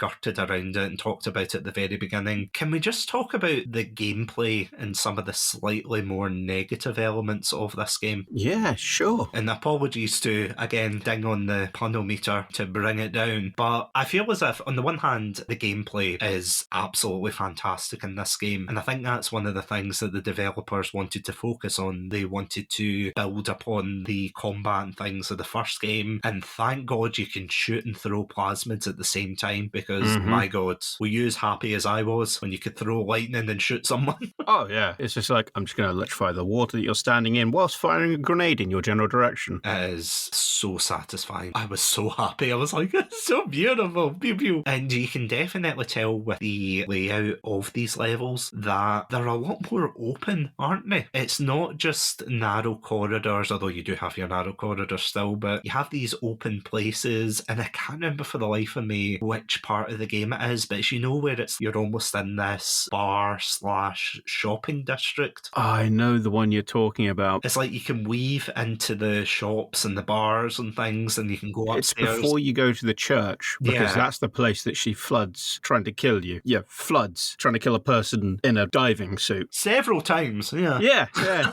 They didn't think that through, I don't think. It's like, is this the Austin Powers of, revenge plans? It's like, oh no, water. Damn, he's good. Yeah, all you've done is you've made me have to jump to try and get to the loot that's now floating in that water. I have to admit, that did annoy me when you had to go through the water and it's really, really slow. And I know why. That's how walking underwater works. That's how physics works. But I was like stomping angrily going, God damn you, Sofia Lamb. This is one thing added to the list of things you pissed me off for. Yeah, it's when they went for the sense of urgency of, she's flooding the place, you gotta get out of here, kid, you gotta go now. And then you get part way round and then the entire place floods. And it's like, why was there the sense of urgency? I'm in a diving suit. Yeah, I can understand that pressure can kill me and everything else in reality, but my suspension of disbelief is somewhere on the surface wondering where I've gone. It's the fact that the urgency stops when you walk out into the parade of shops and the restaurant and the bar and everything, and you're just surrounded. I mean, yeah, when she is flooding the place, you can actually see splicers that are there just on their knees praying, and it's like, are you trying to pray to her to stop, or are you basically praying to go, it's deliverance, it's rapture for the rapture, because they floated upwards. And all I'll say is those fishermen are going to get a nasty surprise that day. Yeah, it's like, what the hell is this? Daddy, I've got one, I've got a fish. Yeah, some bubbles float to the surface and then a city's worth of people just bob up like, who do we call for this? Daddy, I got a water rabbit. Wait a minute. Yeah. Why does that fish have a sickle? It's like, oh no. It's like, oh, I've got someone. Oh, this is a big one. Oh, and they pull it up and it's just a diving helmet. It's like, oh, what the f*** is that? Meanwhile, on the sea floor, some big daddy's like, God damn it, it's coming out my paycheck. Yeah. My uniform. Mr. Ryan's not going to be happy about this one. Shucks. I don't know why he speaks like that, but I just like to think there's a sitcom out there where it's like, oh boy, my first day as a big daddy, better not disappoint. It's like, oh no. For some reason, I don't know why, but I can just picture a big daddy doing like a goofy voice. He's locked his rivet gun or his drill outside in the water and he just goes, gosh, I'm gonna send you straight to hell, oh no, oh lordy. No, Goofy, no. Welcome to the family. It's like, oh no. That would be even more terrifying. Replace the Big Sister sound with Mickey Mouse, yo. It's like, oh god, Mickey's coming. But anyway, yes, negative points of combat. We're going to have to smash a window? It's like, oh no, you thought you could escape copyright infringement? Under the sea, you're not safe down here. It's just like, is it Sebastian the crab / lobster, just tapping the edges of the glass, just like the suffragettes used to do, just like slowly but surely with this toffee hammer. I bet you didn't realise you were going to get a history lesson, but it's like, it's just hitting the corners, bam. Ding, ding, ding, ding, ding. What is that ding, noise? Ding, ding. Oh no, Mr. Andrew's going to be pissed. Anyway, if you'd like to hear our full rendition of what we think Rapture should have been, for £5 a month on Patreon. No, I'm only kidding. I mean, there is Patreon, but no, for legal reasons, that's a joke. Jokes aside, I do think the combat was definitely ramped up in all the positive ways. I just think it's such a shame that, again, as was said countless times, we were so squishy. I feel as if it took away from the impact, and I know it's a balancing thing. You can't be a super mega tank throughout the entire game, and people would go, oh, the game's too easy. And it's like, those are the people that ruin it for the rest of us, but that's beside the point. Yeah, I think it was designed for almost arena combat. It felt like they added too much to certain aspects of it. Yeah. Like the harpoon gun, for example. I used it once the first time I picked it up because a splicer walked around the corner and went peekaboo. I panicked and pin-cushioned the guy to the wall, and that was the only time I used it, because it was like, why would I use a harpoon gun when I have a gun and a rivet gun and a shotgun and a grenade launcher and a machine gun? Why would I use this? Oh yeah, you can lay electric tripwire traps. Oh yeah, like the rivet tripwire traps. Oh no, not like those. You can't pick those back up. Oh, so if I want to go through the area that I've just trapped to stop splicers from spawning, I have to then use some of my conventional ammunition to shoot the traps that I've placed to stop them from hurting me. Yes, and the fact that it's like, I liked the different ammunition types, but it felt like at points there wasn't enough of each type. The amount of times, oh yeah, I've got loads of rivets. Fine, cool, awesome. I have 3 heavy rivets. Okay, what about shotguns? Oh, you got 12 or so standard shells. You've got 2 phosphorus, and I think if you look in the bottom of your bag of holding, you've maybe got 1 slug. Okay, cool, awesome. Yeah, it almost feels like because they overcompensated, it's too much of a good thing, that you almost don't have enough to actually have fun with it. And again, it reminds me of when you have the drill, and I was so excited to use the drill, but I don't know about you. Did you feel as if you weren't using it as much? See, I did a test when, at one point in the game, I think if you hunt around, you can find this upgrade, or this plasmid upgrade thing that basically massively upgrades the killing potential of your drill. However, it means that as long as you have this plasmid ability equipped, you cannot use any other weapon, just the drill. I found that I used that for a little bit and then got bored because the amount of things that were like, aha, I'm incredibly far away from you and I'm at an elevated position, so I can just go and just shoot you with this gun. Meanwhile, I'm jumping up and down, incredibly angry at them, trying to hit them with this drill. It's like, yeah, just come a little bit closer to the edge, just come a little bit closer. I used it maybe 5 or 6 times, and then outside of that, or outside of the scripted points where you have to use it for breaking down walls or anything, I didn't use it. Honestly, I don't blame you. Initially, I thought, oh cool, we get to use the drill and everything, and then when I first used it on the splicer, it felt like that scene from Austin Powers, you know, when they send the guy down the trap door. Yeah. And he just keeps screaming, oh my god, I'm in so much pain, because it takes so long to kill anything. Yeah. And I think eventually, you know, if you upgrade it, that's all fine and good, but at the very start, you're like drilling this splicer who should go out in 2 hits, and you're just standing there like, okay, when's this guy gonna die? And they're still shooting you whilst you're doing that. I'm like, I've got lunch at 3, can we wrap this up? Like, he's like, oh god, I'm in so much pain. And then when you take it away from them, like, haha, I was just joking, you're like, what's the point of the drill then? It felt a bit disappointing. And again, same with the, as you said, the harpoon gun was useless. There's a couple of other guns that I think they introduced in Minerva's Den, but again, the fact that you can't get them in the main game is kind of rubbish, but I think it would have probably overbloated. Although, speaking of gameplay mechanics, what were your thoughts on the hacking minigame this time round? I am so glad it wasn't playing plumber.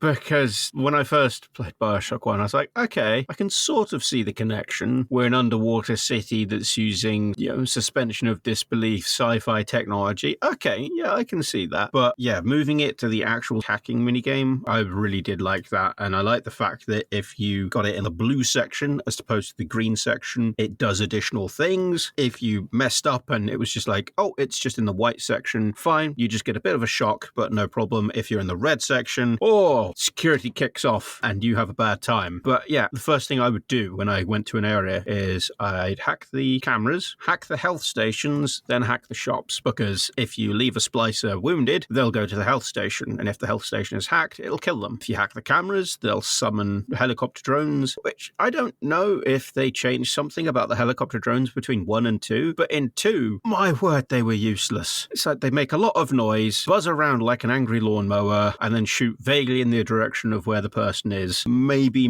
not hitting the wall around them. Count this as a warning. Yeah, this is my 560-second warning shot. The next one will hit.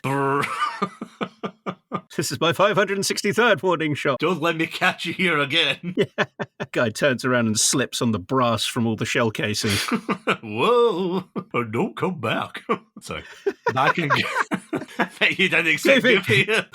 Oh, so I forgot to put down the sign. It's like, oh, caution, wet floor. Oh, God, we need this to be a series now, but anyway. Yeah. The goofy tales of Rapture. The goofy tales. Oh, I like it. I like it. Hold your rapturous applause. Yeah. Oh, stop now. Hey. I would watch it. That's all I'm saying. I would watch it. I'm sure, Mr. Levine, if you're listening, we've got ideas. At RoboticBattleToaster, at Satsunami Pod, reach out to us. Anyway, sorry, jokes aside. The only other negative thing I would bring against this game, gameplay-wise, is, oh my God, it got repetitive at times. I don't know how you felt about this, but see the little sister bits, where it's like, oh, you've got 3 little sisters on this floor, and see when that number kept going up and up, I was like, oh, do I have to? And you don't have to. You can leave them alone, but at the same time, I was like, oh, I'm gonna have to do it. Actually, if you want the best ending, you do have to rescue them. Damn it. Yeah, I had a similar thing when it was like, okay, cool, right. Yeah, look, when I started playing to refresh myself with information for the podcast, for some stupid reason, I tried playing it on a much harder difficulty because I was like, yeah, I can do this. Yeah, it's no problem. I could do this. And then I got to Dionysus Park, and I don't know what it was specifically about that level, but it kept crashing left, right, and center. And the amount of times I was having to do this one section where I had to save a little sister, take her to this area, and it was a big open area where there were no cover points, no choke points, just in the middle of a T-junction. And the amount of times it was like, okay, do your thing, wait, everything comes to kill me. Okay, killed them all. Cool, right, are we done? No, you gotta find a second angel. Okay. It reminded me of this game. It's an old game series called Painkiller. Really cool game where basically your character was, you and your partner were killed, and the devil takes a soul, and basically God says, okay, right, if you go into hell, kill the devil's generals, and I will rescue your partner. And the basic gameplay mechanic was you go into an area, all the doors shut, waves of creatures come at you, you kill them all, doors open, you proceed. It felt like that for the little sister, apart from the fact that every so often she would scream at the top of her lungs because someone walked over to her because I was busy getting shot at. Yeah, that was so annoying. I had to just surround her with traps, and I was like, there go all my rivets for the month.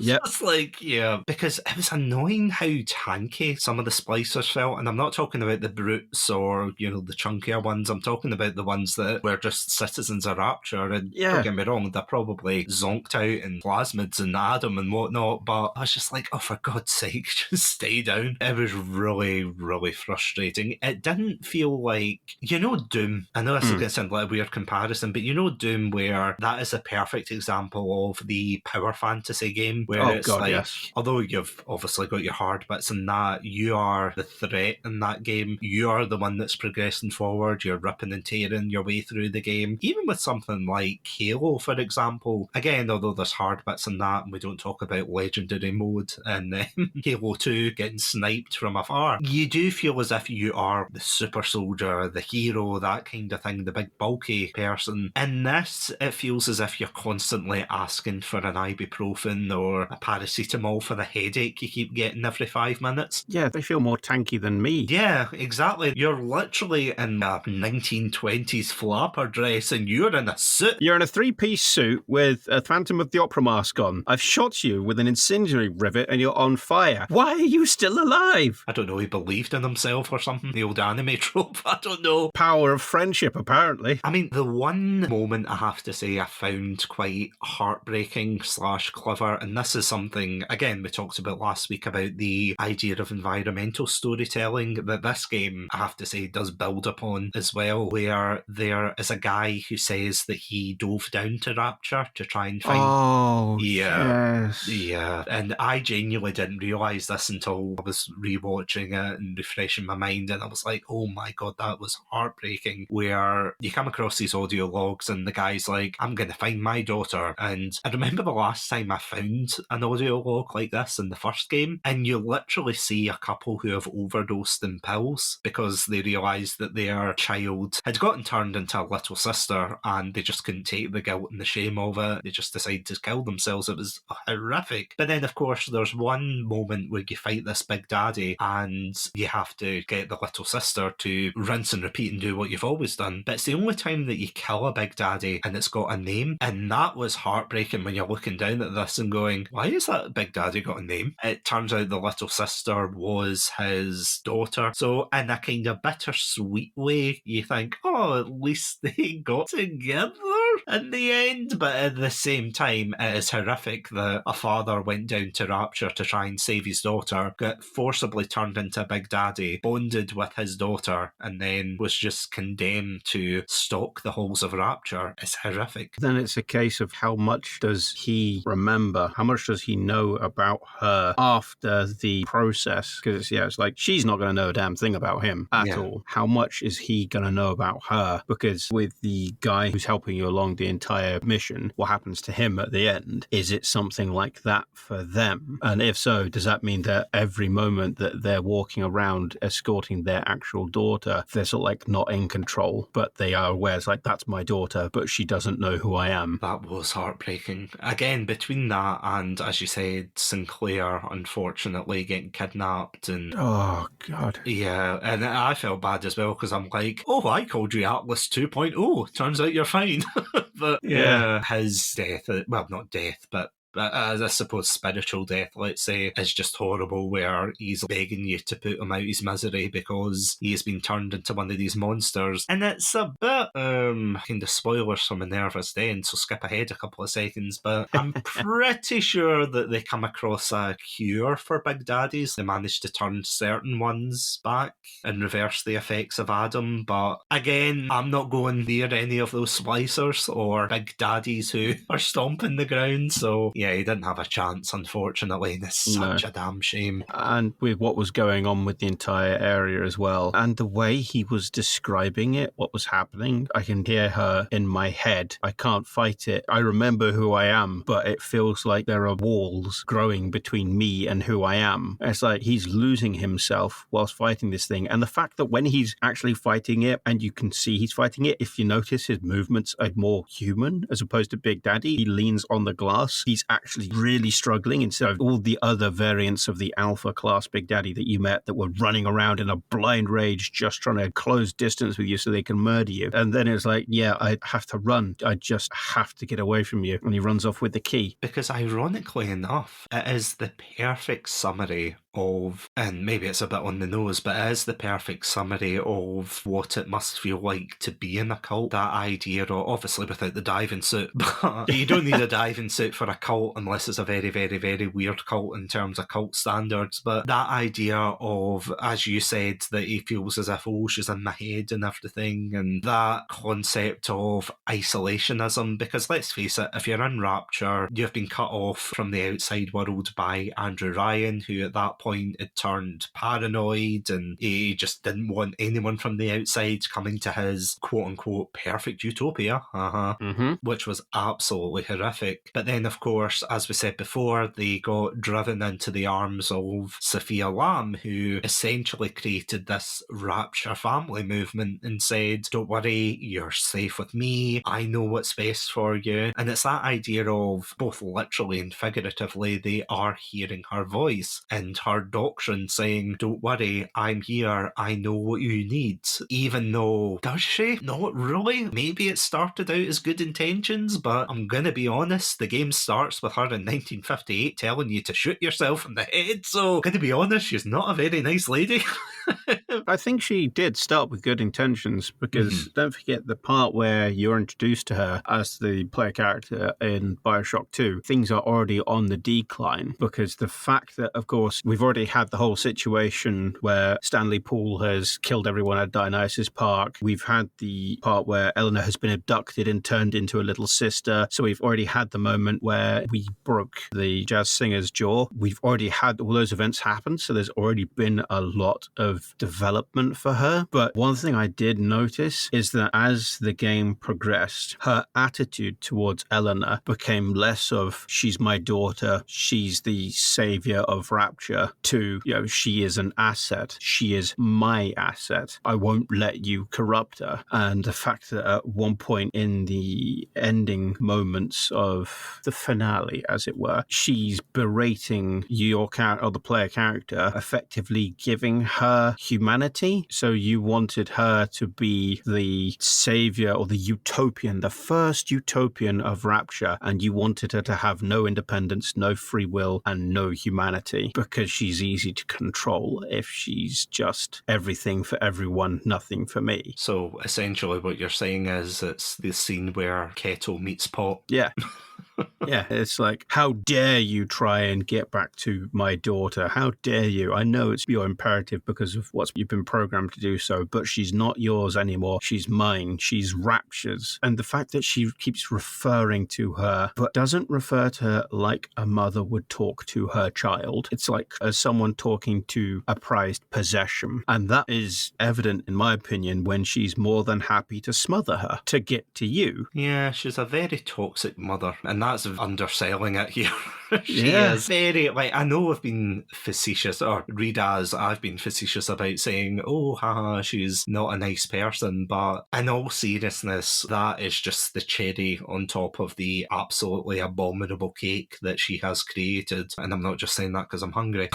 She is just this utterly vile human being who, again, as you said, starting from, oh, I want to help these people, to I know what's best for them. I am the mother of Rapture. I will lead them out, and as you said, I will use my daughter / asset to create this wonderful new Rapture family to usher in a new age. See, with or without Subject Delta, I genuinely don't think that it would have lasted. Even if Subject Delta wasn't there to stop her, I don't think that the Rapture family would have survived. I think they would have just cannibalised themselves. Not literally, of course. I agree. Again, as I said at the start, the idea of a true collectivist society. I mean, look at something like Star Trek. Apologies, I don't know why I keep referring to Star Trek. I think it's because of Andrew Ryan, but anyway.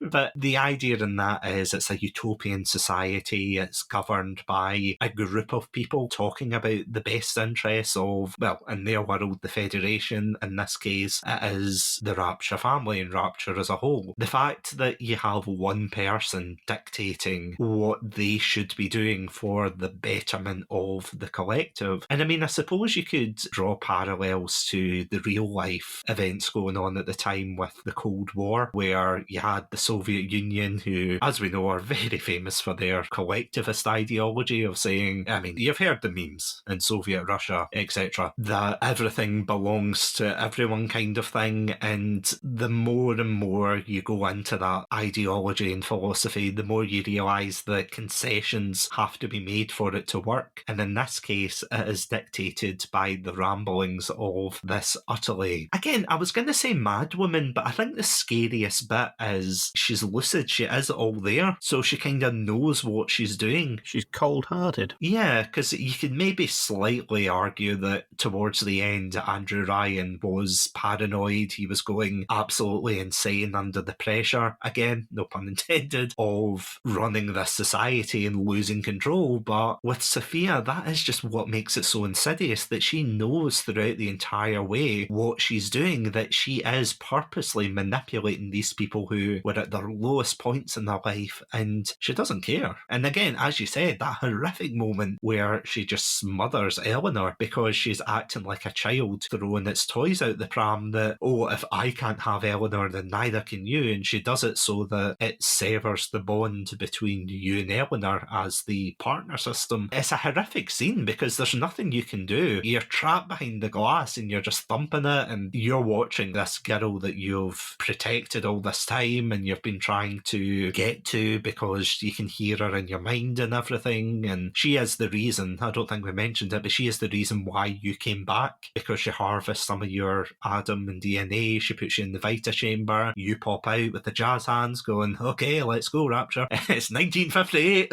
Again, I know I made that joke, but it's still hilarious. You have the party hat on and everything. I slept through my alarm. 5 more minutes, I'll be fine.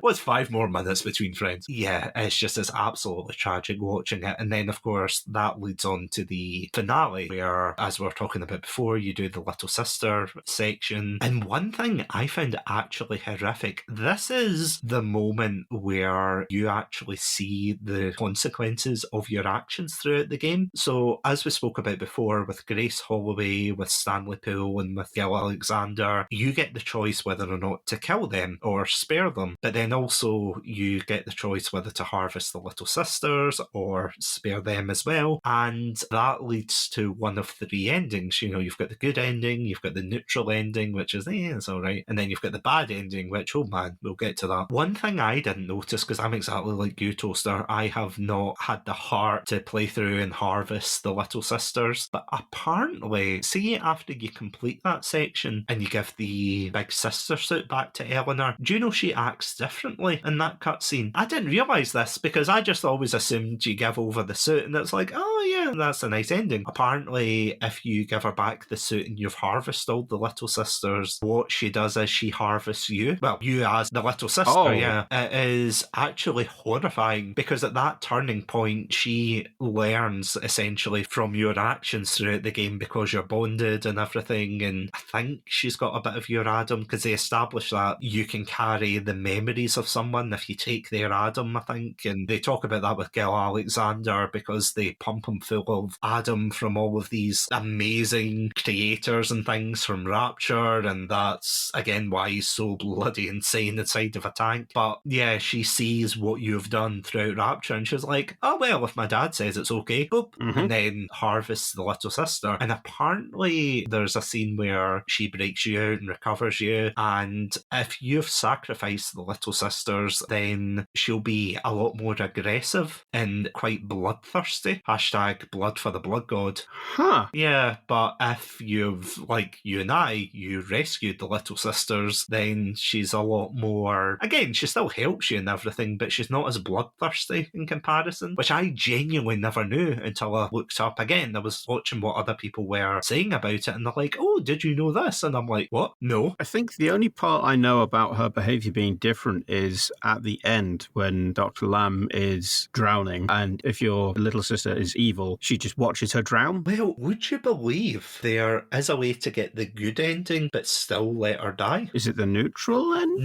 No, it's like the good ending, the neutral ending, and I think the bad ending has 2 paths. So there's a flowchart to say if you rescue so many people and you don't harvest the little sisters or you do harvest them, it's really interesting. Again, I never knew that either. I was like, I am learning so much today kind of thing. But yeah, it's absolutely crazy the detail that they put into it. But yeah, I was in the same boat that I watched her save Sofia Lamb. But yeah, that ending's horrific where you just watch her drown and you're like, oh. I mean, to be fair, again, she blew up a tunnel to the 2 people in diving suits. She did more than that. Yeah. Are we going to get to that part, or do you want me to spoil part of it for people? No, go for it. What, you mean the part where she blew up the whole of Rapture? Or the supports, yeah. Yeah. So, to basically prevent you from escaping with your little sister, from escaping with Eleanor to the surface, at this point, your character, the player character, is dying. It's not something that happens in-game, so it's not like like you have a health debuff that slowly goes away or things like that. It's just when you enter an area, your character doubles over, you get a funny visual effect on screen, you carry on because your connection, like the alpha Big Daddies, your connection with your little sister has been severed when she smothered Eleanor to death, because basically it's tied to when her heartbeat stops, and then of course resuscitated her, but it doesn't matter. It doesn't care about technicalities. She died, so ergo you die. Whilst you're basically trying to get to this little escape vessel, because that's what Sinclair was getting to, she is getting her cult to plant explosive charges on the supports for Rapture and of course on the tunnels leading to the escape vehicle. So she happily sacrifices Rapture with all the survivors on there. It doesn't matter if they're like part of the cult or not, or just people who have had too much Adam and are a little bit insane. It doesn't matter. She kills them all to try and stop you and Eleanor escaping.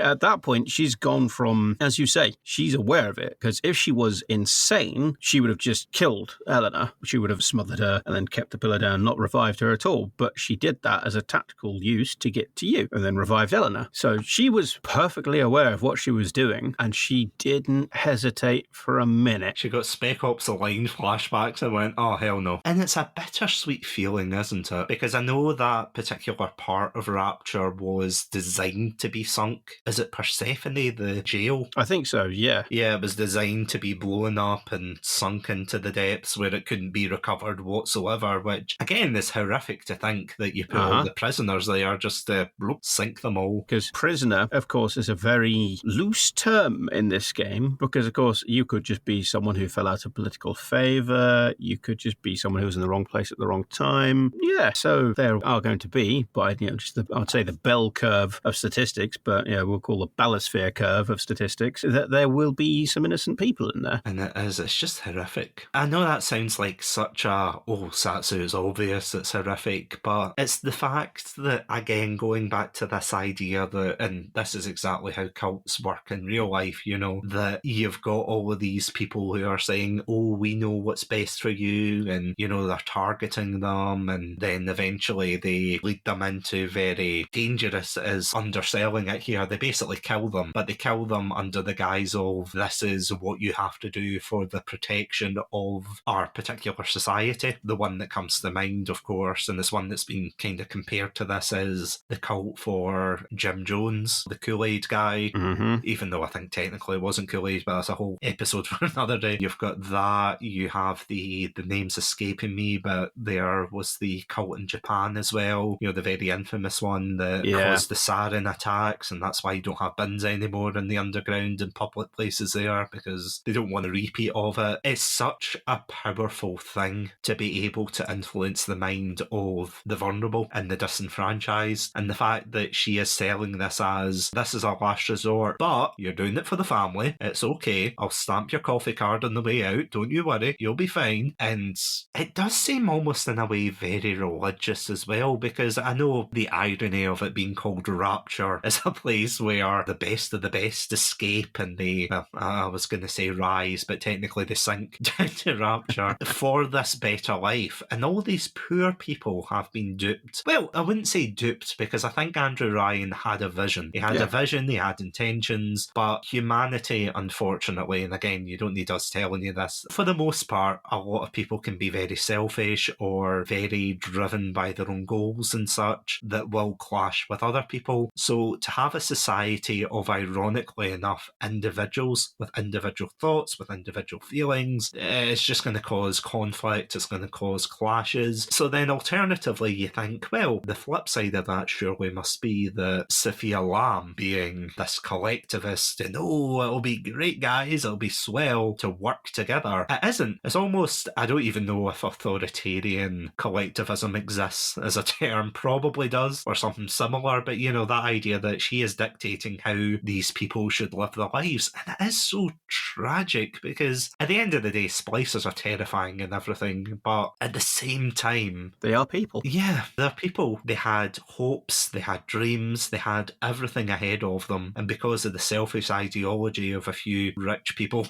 that they have been plunged, again, no pun intended, but they've been plunged into this world of despair. And then when they got a second chance, their second chance is in the form of someone who would happily take the reins of where Andrew Ryan left off. and would even go as far to kill her own daughter and sink Rapture just for another chance. And it's tragic. It's a story of tragedy, isn't it? Yeah, these people that came to Rapture, of course, as you say, Andrew Ryan made this environment for a very specific type of people. Humanity is a massive spectrum, and he has made an environment that would benefit one specific mindset. So when they start coming up with ideas of plasmids and things that allow you to be faster, be smarter, be better, be stronger, all of a sudden, the people that can afford it, because they've started doing well, can use these to get even further ahead, which means that people who haven't got access to these things all of a sudden can't compete. Yeah, effectively, they get priced out of the market, as it were, but across the board. Just to see the degradation that these people have gone through, especially considering, if you think about it, they are stuck underwater, the bottom of the ocean. They can't see sunlight. The noises that this place would make every time there's like a creak of pressure shifting, an area heating up non-uniformly, the sounds of just knowing that at any moment, if there's sort of a hull breach or just like a pinhole shape-sized hole, you're dead. And then throw onto the fact that everyone who's around you is out for themselves in various degrees. Then you've got Professor Lamb arrives and she starts looking at helping people. She comes down with good intentions. And I think there is actually an audio log you can find where she, because you talked about religion, I believe she actually does introduce religion down in Rapture. And that's what makes Andrew Ryan act. That's why he gets her arrested, because he tries to have a debate with her, but all that happens with the debate is it fires up her supporters. So that's when he gets her arrested and incarcerated, which of course makes her effectively a martyr. Like, oh, look how they're treating this woman who came down from the surface to help us, is trying to give us a lifestyle where we look out for each other, and he's incarcerated her, which I think, as you mentioned, plays very nicely into the villain from the first Bioshock game. It's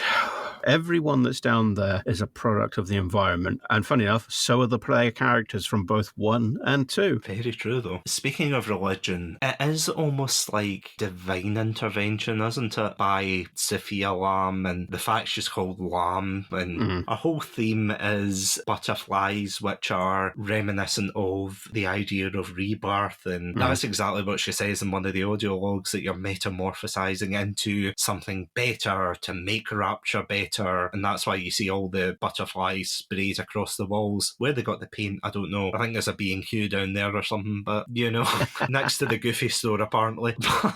Yeah, you've got that imagery, and of course her literally being called Lamb, a creature of spring and rebirth and everything, and oh look, it's her leading the way into this new age. So I mean, the writers are very clever people. You don't have to hear me say that to realise it, but they are very clever in the way they did this. But it's that idea that she is almost this religious figure, that she is at the top of the chain, that in a place where they are all desperate, she is going to be their saviour. Ironically enough, from Rapture, because Rapture was supposed to be the saviour, and then when they realised Andrew Ryan wasn't really following through, and as Fontaine/Atlas put very, very well, you're going to need someone to clean the toilets anyway. You're going to need an underclass to support this. So how can you have a society of equal intellectuals who think for themselves, who do things without any kind of government or authority overreach and whatnot, and not have checks or have an underclass that supports them or serves them or whatnot? And again, it's the same here, but the only difference is Sofia Lamb tries to make it as if she's all about the people, so she makes it look better. What I'm saying is she has a better PR team. She's not the Messiah, she's a very naughty psychiatrist. True, exactly. That just summarises it, doesn't it? But that, of course, speaking of that, that brings us on to the finale, as it were, where our actions lead to 3 particular endings, where essentially in all 3, and again, this is the biggest spoiler warning you're going to get here, but in all 3, you still come across the same outcome, more or less, but with slight variations. And I remember at the time this was slightly criticised. Do you remember the reaction to the ending of this game being being, I wouldn't say it was overly, everyone's complaining about it, but I thought there was quite a minor backlash, as it were. I don't recall there being a backlash for that. Not as much as there was a backlash for Mass Effect 3. Oh yeah, no, that's still the king of backlashes, yeah. Yeah, I can't recall there being a massive backlash, but then again, that could just be me. I mean, I think, to be fair, it's probably because back in the 2010s, there was more of a, like the angry video game nerd and those kind of creators. Aye. It was those kind of over-the-top, oh my god, this is the worst thing ever, and there wasn't really a desire to be objective or to say, well, this didn't work, but that worked, and etc, etc. Whereas back then, it was all, oh, this is the worst thing ever, oh, it's terrible, oh, it killed my childhood, oh, it kidnapped my daughter and took her to Rapture. You're like, steady on, it's not that bad. I think there's a minor difference, because I think the two variations is you either decide to, well, I say decide, you either pass away or you give your Adam to Eleanor and you can spiritually live through her and she absorbs your memories and thoughts and things. But when I say minor difference, there's two differences. In the good ending, I think you pass away peacefully. For the neutral ending, you have a choice between whether you're going to pass away peacefully or you just give the Adam over. And in the bad ending, you don't get a choice. You just get the Adam sucked out of you. It's just, that's it. You don't get a choice. And it's very brutal the way they do it, because you're just stared at and it's horrible. But yeah, before I go on, what are your thoughts on that ending? So the only time I've seen the bad ending is from a YouTube video, because I've saved everyone and I've rescued all the little sisters because no one gets left behind. But it's interesting to see how they're not massive changes, but how small changes in like attitude, behavior, feels of the character, and how they interact with you at the end can change the entire mood of the scene. In the good ending, when she, talks to you and basically says it's all going to be okay, and she puts your arms across your chest and extracts your Adam, and your vision goes black, and then your vision comes back and it's you looking at your diving suit from her perspective, and you look peaceful with your arms crossed and everything else, and then she looks up across the horizon at the sun, and the tone shift is real.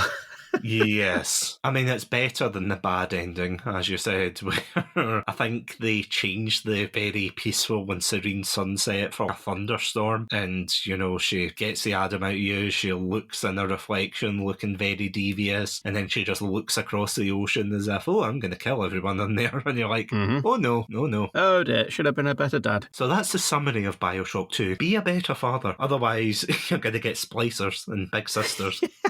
That's a lesson of this game. No, I'm only joking. But that's the thing, though, about the good ending. And again, it's something that I think we briefly touched on when we talked about the ending for Bioshock 1, because it's the idea of when each protagonist from 1 and 2 go down into Rapture, the only way they're going to come out with the moral high ground is if they embody the best of each ideology. So, for example, in terms of collectivism, you could see that in the perspective of when you rescue the little sisters, because you have no reason to save them. You're just trying to survive there. And that is where objectivism comes in, that you're there for a selfish reason. In terms of Jack, it's because you've been brainwashed and now you have to survive. And the second one is because you will literally die if you don't find Eleanor, and you're driven by this programming to go through. And you do everything you can to survive. That's very objective, that you're not taking pleasure in it, but you're doing it to defend yourself for your own survival. But in terms of collectivism, when you look at the little sisters, you don't have to save them. But if you choose to save them, you're not just doing that because you think, oh, it's the morally right thing to do. You are giving these little girls a chance to be happy. You're giving them a future, one that unfortunately Rapture would have never given them, because Jesus Christ, Sofia Lamb would have never given them that future. Andrew Ryan definitely definitely would have never given them that future. But the fact that you have that ability to be the best person, to be, ironically enough, to be the lighthouse of Rapture under there, to show the best of what Rapture could have been, that is the only way that you're going to come out as the better person. Whereas if you go through and you follow your selfish desires of saying, oh, I'm going to shoot Grace, I'm going to shoot Stanley, I'm going to shoot Gil. Well, the Gil one's debatable, but you know what I mean. Yeah. You shoot them because, oh, they slighted you, etc. It's quite a basic way of thinking about it, and it's something that Bioshock 1 and 2 does absolutely beautifully, and it does it absolutely fantastically, that it forces you to think about what you're doing. It forces you to say, why am I making this decision? Am I making this decision because the game's telling me to? And ironically enough, it goes back to the first game of a man chooses, a slave obeys. It's not just saying, oh, you're a man, you should choose. It's literally saying to the player, man or woman, no matter what, you have to choose your path. You cannot be dictated by, ironically enough, what the game's telling you. You know, it's telling you to do these things, but should you follow through with it? The decision is yours. And the fact that at the end of the day, and the bitter, bitter irony, that Rapture was created as a place of freedom, only to then rob people of that freedom. And the only people who do get that freedom are the protagonists and the little sisters, of course. It's just like a beautiful, bittersweet ending, isn't it? Yeah, you either become a product of Rapture or you rise above it. The thing that I really like is that you're a big daddy. A statistic with sort of like a slight deviation. This happened from like personal experience. When my dad had a motorcycle crash, he was wearing his full leathers and he had a crash helmet. And when he was thrown from his motorbike, lots of people ran over to the other side of the accident, but only one person went over to check on him because, of course, you can't see any facial features. You know it's a person, but you don't see them as a person. It's a similar thing here with the Big Daddy. They have dehumanized you because you can't see their face, they can't speak, they can only make this groaning noise. They are basically completely alien to you. But if you play to better the scenario, you are the most human, inhuman creature in all of Rapture. I mean, that is actually a perfect point there. I remember recently I had started noticing in certain films, and this is something that's been going on for a while, where a game or a television series or a film wants to dehumanize the villains. So, for example, the stormtroopers in Star Wars, or even recently I watched The Hunger Games. And I don't know if you've noticed this. I don't know if you've watched The Hunger Games. Sorry, I'm just assuming you've watched I haven't, it. I'm afraid. No, I've literally just watched them recently. In the first film, they've got these soldiers called peacekeepers, who are basically the stereotypical soldiers dressed in white, but you can see their faces, and that brings a somewhat human element to them. But as the films go on, and I don't know if this is the same in the book, but they start to put them in helmets. And again, I was really interested by that because I thought clearly what they're trying to do, because you're going to expect that they're going to get blown up and everything, but it's a way to dehumanize them. Whereas the heroes, obviously, they don't have a mask. They are completely, they're on the poster for God's sake. They show them, same with Star Wars and other things, that their faces are clear. You can relate to them as heroes and whatnot. And it's ironic as well, because even though you play as a human character in the first game, you never see his face. And again, it's the same in the second one, that you never see Subject Delta's face, and I suppose for good reason, depending on what they did to him. But at the end of the day, you summarised it perfectly there, the fact that he is considered this almost inhuman monster, because even look at the introduction, people cower from him. They recoil in disgust as if, who let this guy in without a tie? But I know, now when they see a Big Daddy in a tie, just like, evening. He's just got a magnetic bow tie he clips on his front. Well, I would only let him in if he could spin it. Put it on the end of the drill, yeah. Yeah, what's your credentials? Ooh, okay, then. Yeah, it's as you said, it's the fact that the Big Daddies are so synonymous with the series, because when you think about where Bioshock Infinite took the series, and again, this is something we'll talk about next week, but the way that Bioshock Infinite took the, let's make Booker the focal point of the cover, whereas in Bioshock 1 and 2, it's a Big Daddy in the front, and they have been so synonymous with being the almost mascot of the series that it's really hard to separate the Big Daddy from Bioshock. Ironically enough, it's like the little sister being separated from the Big Daddy. It's like it just doesn't work without it at times. And to have this this, as you said, faceless hero have so much emotion put into him. And again, he doesn't have a speaking role, does he? No, same thing for Bioshock 1. Your character, it doesn't speak. You are Gordon Freeman of Bioshock, Gordon Freeman of Rapture. You have no voice and you must crowbar. Or wrench. Yeah. It's true, though. It's like it's true. It's amazing how much they managed to achieve with a silent protagonist. And I know in a technicality, Jack does have one line of dialogue or two, like in the very, very beginning. But other than that, you're right, he doesn't speak throughout the entire thing. But it's just beautiful what they achieved. And again, it's such a beautiful game. I could honestly gush about this game for another few hours, to be fair. I'm just really surprised at this game because this is one that I did not expect to enjoy going into it. I'd heard mixed things about it. Again, not bad things, but just mixed things that people said, oh, I didn't like this about it, I didn't like that. They'd improve things like the gameplay elements, and you also had a built-in GoPro camera where if you recorded yourself using different plasmids and things, it would help upgrade them, and I thought that was pretty neat compared to the Peter Parker scenario in the first game where you're carrying a camera and you're like, didn't neat. But I was pleasantly surprised because I thought, oh, this will probably be a cash grab from the studio, it's going to be more of the same. And don't get me wrong, there's definitely repetitive elements and there's a lot of the same in certain areas, but I feel as if for what they have here, it's definitely a worthy sequel. And I feel as if it's the perfect end note for Rapture, because I don't think they could have made a Bioshock 3 and set it underwater in Rapture again. No. I feel as if they had to end it there. No, I agree, because what would you do that hasn't already been done? You've explored the whole thing with Adam and the Little Sisters and the moral choices behind rescuing or harvesting them twice. You've gone through Rapture at various forms of decay and breakdown. The city is basically a mausoleum. The dead walk, but they don't know they're dead yet. You couldn't really do anything in there that wouldn't just feel like it's puppeting or pulling parts from Bioshock 1 or 2. Even if you had it set in the high days before things started going wrong, what would you do there? Because it's already been covered by side text and plot and audio logs in 1 and 2. And leaving what happens there to the imagination of the player is better, because if they try and make it so it's like, oh yeah, no,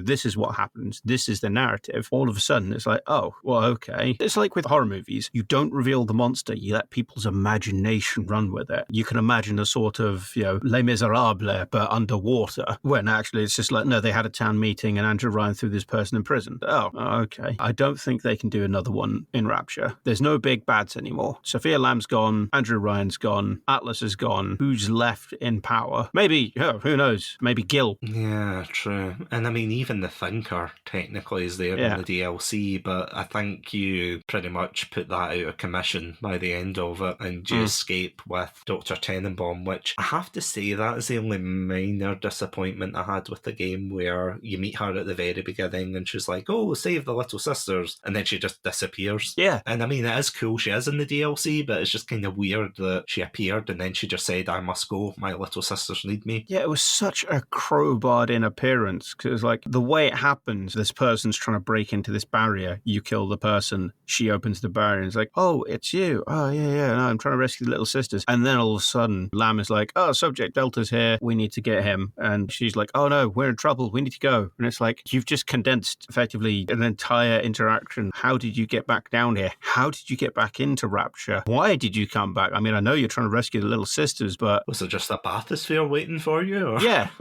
Did you get back out to that lighthouse? And, it's like, ding. Oh, yeah, the number 2 bathysphere to Rapture, please. I mean, you wonder if Sander Cohen's still rocking about down there.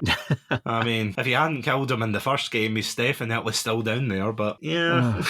Hopefully not. As we mentioned before, Rapture is a place that was always destined to fail. And I know you could argue from a philosophical point or well, if I was in charge of Rapture, it's like, nah, you'd still fail. I think any human would fail, because to look at something in hindsight and say, oh, we could have done this, we could have done that, it's the most human thing, ironically enough, that you can do, to say, all right, let's correct our mistakes by doing X, Y, Z, when the mistakes have already been made. And to have of a society that, again, was forged with good intentions, it was never going to work, was it? No, I don't think I'd survive down in Rapture just because I like helping people. I'm selfless to the point of I would stay up stupidly late, making sure that people are all right, sitting in chats with them and helping them out. I would get taken advantage of so much in Rapture. It's a society that obviously is built on rewarding people for their ideas and individualism. And if you are going to be selfless, then 9 times out of 10, it's because they've got an ulterior motive to back it up. As we said with Fontaine's House for the Poor, it was just to build his clout with Sofia. Dr. Lamb. Yep, with Dr. Lamb as well. It's to build her clout as well. I think even Sinclair, does he not have something where he works with certain people? Yeah, Sinclair makes and sells plasmids, and he'll buy the syringes and the ejectors in for dirt cheap,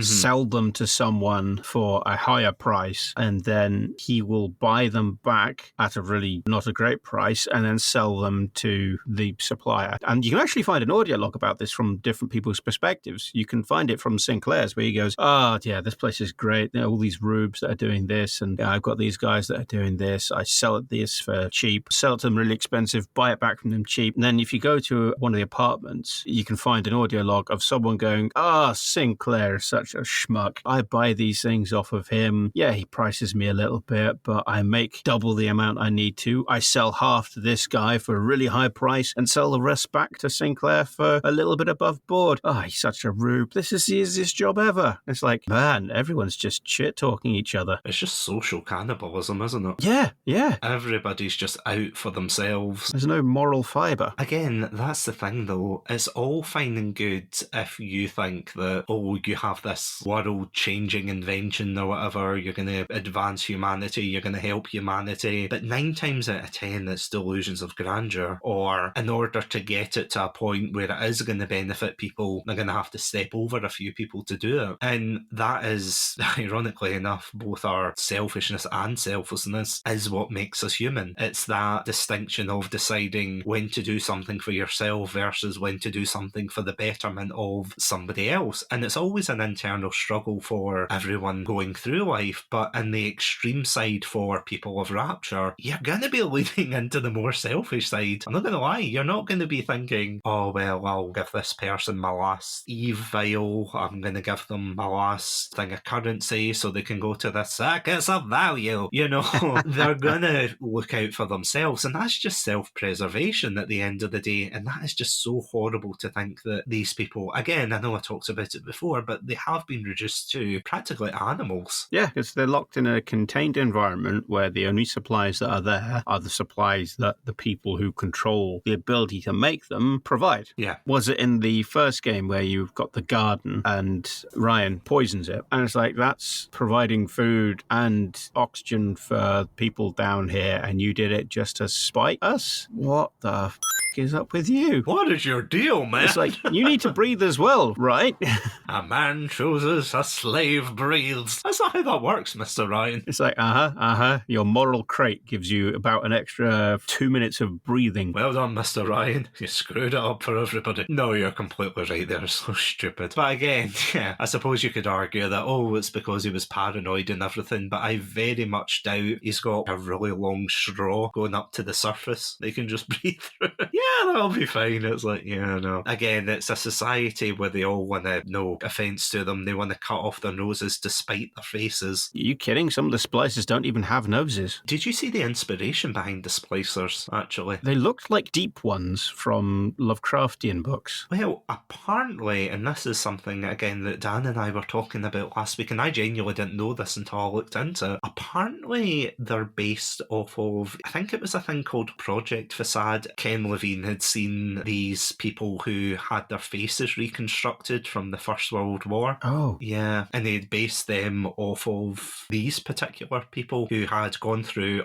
complete unimaginable horrors and hardships, and their faces had been disfigured. And he took that idea and implanted it into the splicers who, because they're drug addicts there, that they're shooting up an Eve and everything, that their faces are contorted and everything, that they're just monstrous visages. because when I say that, I don't mean to demonise them or anything. I mean it in the sense of they have become something that they obviously weren't before. They were just living their lives. They weren't affected by anything like this. And then as soon as Adam was found, I think that was a game over for Rapture. As soon as Adam was discovered, Yeah. maybe Rapture would have survived a little bit longer without it. Yeah, it would have kept things on more of a sort of semi-even playing field. Yeah. Because we don't know what the long-term effects of Adam are, because, of course, they find it from a slug-looking creature that they have to implant into a host to gather up stuff to make it. I mean, hell, we know sort of what happens. See Alexander the Great. Yeah, the great sea slug.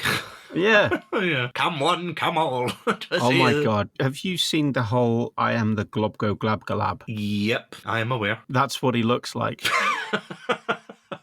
Oh God, you're right. I'm not even going to try and explain that to the Pandalorians listening. You can Google that. Yep.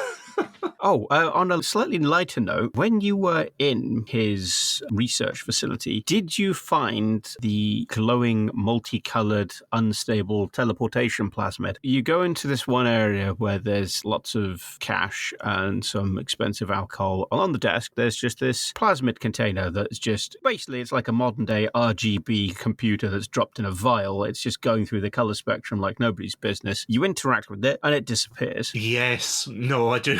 Yeah. Yeah. And I love the fact that you can follow it around the facility and you can eventually get a plasmid from it. But I love the fact that it teleports to different places. You can see this splicer looking up in confusion as this plasmid container just appears in front of him and chases him down a corridor. It's crazy. And you get, I think it's a shop discount upgrade where you get 20% off all shops, which is a very weird coupon. But yeah, I spent way too long chasing that thing around the facility trying to find where the hell it went. I have to say it is a bit annoying sometimes when you get lost in this game. I mean, it's slightly better than the first one, but there are some moments where you're like, where the hell am I? And then you hear the Big Daddy groan and you're like, well, at least I found another little sister. Oh, and unless it's one you've already cleared, then what will happen is the Big Daddy will just walk around banging on the pipes, getting all upset and grumpy. Oh, that broke my heart. As you said, they knock the pipe and then they go, oh, and then they walk on and you're like, oh. It's like, oh, I feel bad. She hide the little sister behind your back. Like, yeah, it's like, let's go. Mr. Bubbles? No. No. I'm Mr. Bubbles. Don't look at Mr. Bubbles too. No, please. Pull out some keys and just jingle them and go, keys. Look, it's a bunny. Yeah. Do you want to go find an angel? As a kind of closing point, a very morbid closing point though. Yeah, what are your final thoughts on this game? I'm glad that it got a remaster. It really deserved it. It was really fun to play again because I hadn't played it since it came out. So yeah, the last Bioshock 2 I played was, of course, the one that came out in 2010, and I haven't touched it since. And it was like, man, I don't remember any of this. It's like I could have sworn there was one part here where you go through an area and it's like a vending machine and it's got two buttons, and the left button has got a human face on it and the right button has a Big Daddy's face on it. And if you push the human face button, you got a shock. And if you push the button that has a Big Daddy face on it, you got treats. And it's like, I didn't find that, but I have a vague memory of that. So it was nice to slip the diver's suit back on and clomp across the seafloor again. As I said before, Bioshock is one of those games that I've always known about. I got the ending spoiled because it's so popular in the gaming pop culture sphere, let's face it, would you kindly, and so on. And I remember watching a playthrough of it years and years ago thinking, I will never play these types of horror shooter games. Boy, was I wrong when I got older. But I finally played it this year. I thought this is an incredible game, and that's the reason that inspired this month, because it is just such a fantastic game and a series as a whole. So when I played the sequel, I was not expecting it to match anywhere near the same levels as the first one. And in some regards, yeah, I can understand why it doesn't, but I think for what they did for the world of Rapture and Bioshock as a whole, I think they did a fantastic job. I think they introduced a lot of very interesting core ideas into the franchise. I think even Ken Levine has said himself that he likes the ideas that they came up with, because you think, oh, is it canon, is it non-canon? I think it is theoretically canon. It's just kind of a shame that there were no, and again, I know why. It's because the characters weren't A, invented by Ken Levine, or B, invented at all at the time. So they had to invent new characters, that were always in the background, but you've never heard of them until the second game. And it's like, but surely there would be some talk about it. And again, you could argue that's because she got locked up for a couple of years by Andrew Ryan's goons. But yeah, I do think for what they did, it is a fascinating look into the opposite side of, what if Rapture, but collectivist. And yeah, we can agree that it doesn't work either, but it has such a beautiful ending, a bittersweet ending, but just such a beautiful ending. And I mean, it tugs at my heartstrings, the whole father-daughter relationship. Same with the first game. The ending for the first game absolutely got me. I was in tears. I was like, this is so beautiful. Especially for the second game, where although you've rescued your daughter and given her a better life and the rest of the little sisters, it was just a beautiful way to end the Rapture chapter of this series. And I don't think they could have done it any better, to be honest. As I said, there's some minor moments that I didn't like. And again, while I love the remaster version, I think it's great, I was in the same boat as you, that I kept crashing a lot more compared to Bioshock 1 Remastered and Infinite. For whatever reason, it was always Bioshock 2, and it made me dread having to do those little sister missions, because after every time they harvested out a body, I would save. You've done one body, save. Okay, you've done another body, save, because I kept losing so much progress, and it was so annoying. I know what the problem was. It was a memory leak issue. That's insane, isn't it? And if you save the game, it effectively would clear the issue. So it would still accumulate over time, but it was only on that one mission. It's such a pain. Honestly, again, it's probably the worst part of this game. And again, it's not a fault so much of the game itself in terms of the story and the characters and whatnot. It's an optimization issue. I don't know if the console editions are any better. I'm not 100%. I'm not sure, I'm afraid. Yeah, because I plays it on PC as well. Aye. I mean, I've got it, weirdly enough. I've got the whole collection on Xbox, but I don't know why. I just decided, let's play it on PC, because I've been sitting there gathering digital dust, so I thought, screw it. Let's go. Let's do it. Absolutely fantastic game. Absolutely fantastic series. If you don't mind spoilers and you've been listening to this going, I want to try this series, genuinely, I'd recommend the first one, but I would especially recommend the second one, because it is just a fantastic end to the series. And I say end as in the end to the Rapture series, because next week, of course, we will be joined by Luke from the Howdy Beans podcast, where we'll be discussing Bioshock Infinite in length.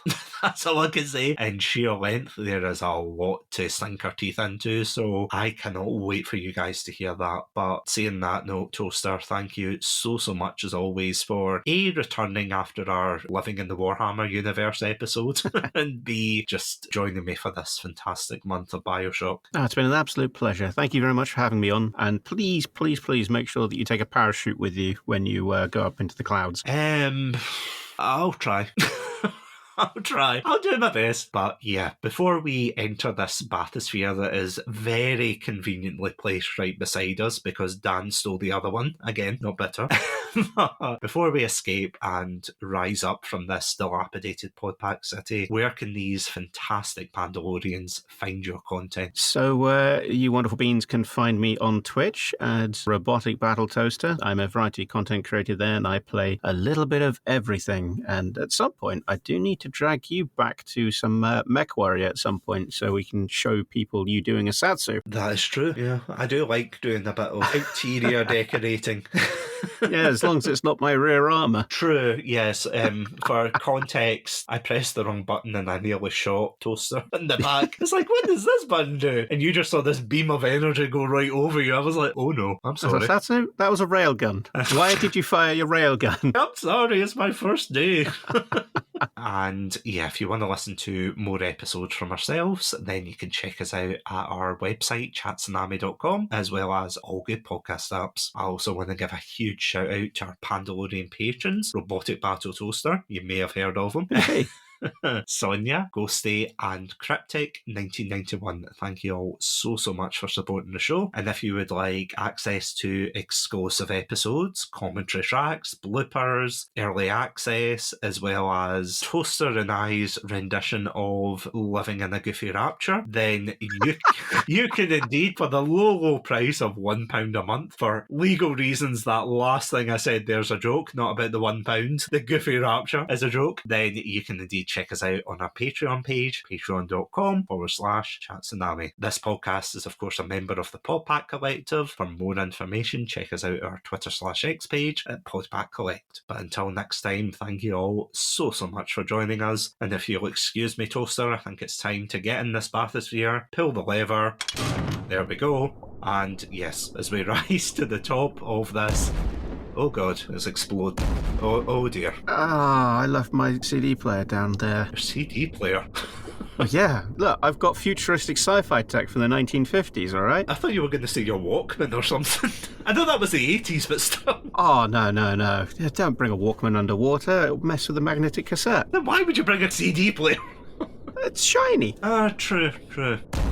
Wow, that city really is sinking, isn't it? Oh god. Did you see that giant squid just then, or was that me? You know, to be honest, I've kind of been blocking out all of these eldritch horrors that have been going by us. Pretty sure I heard one of the moth people go by us, but... Oh yeah, you as well, yeah. Hey, there's one down there.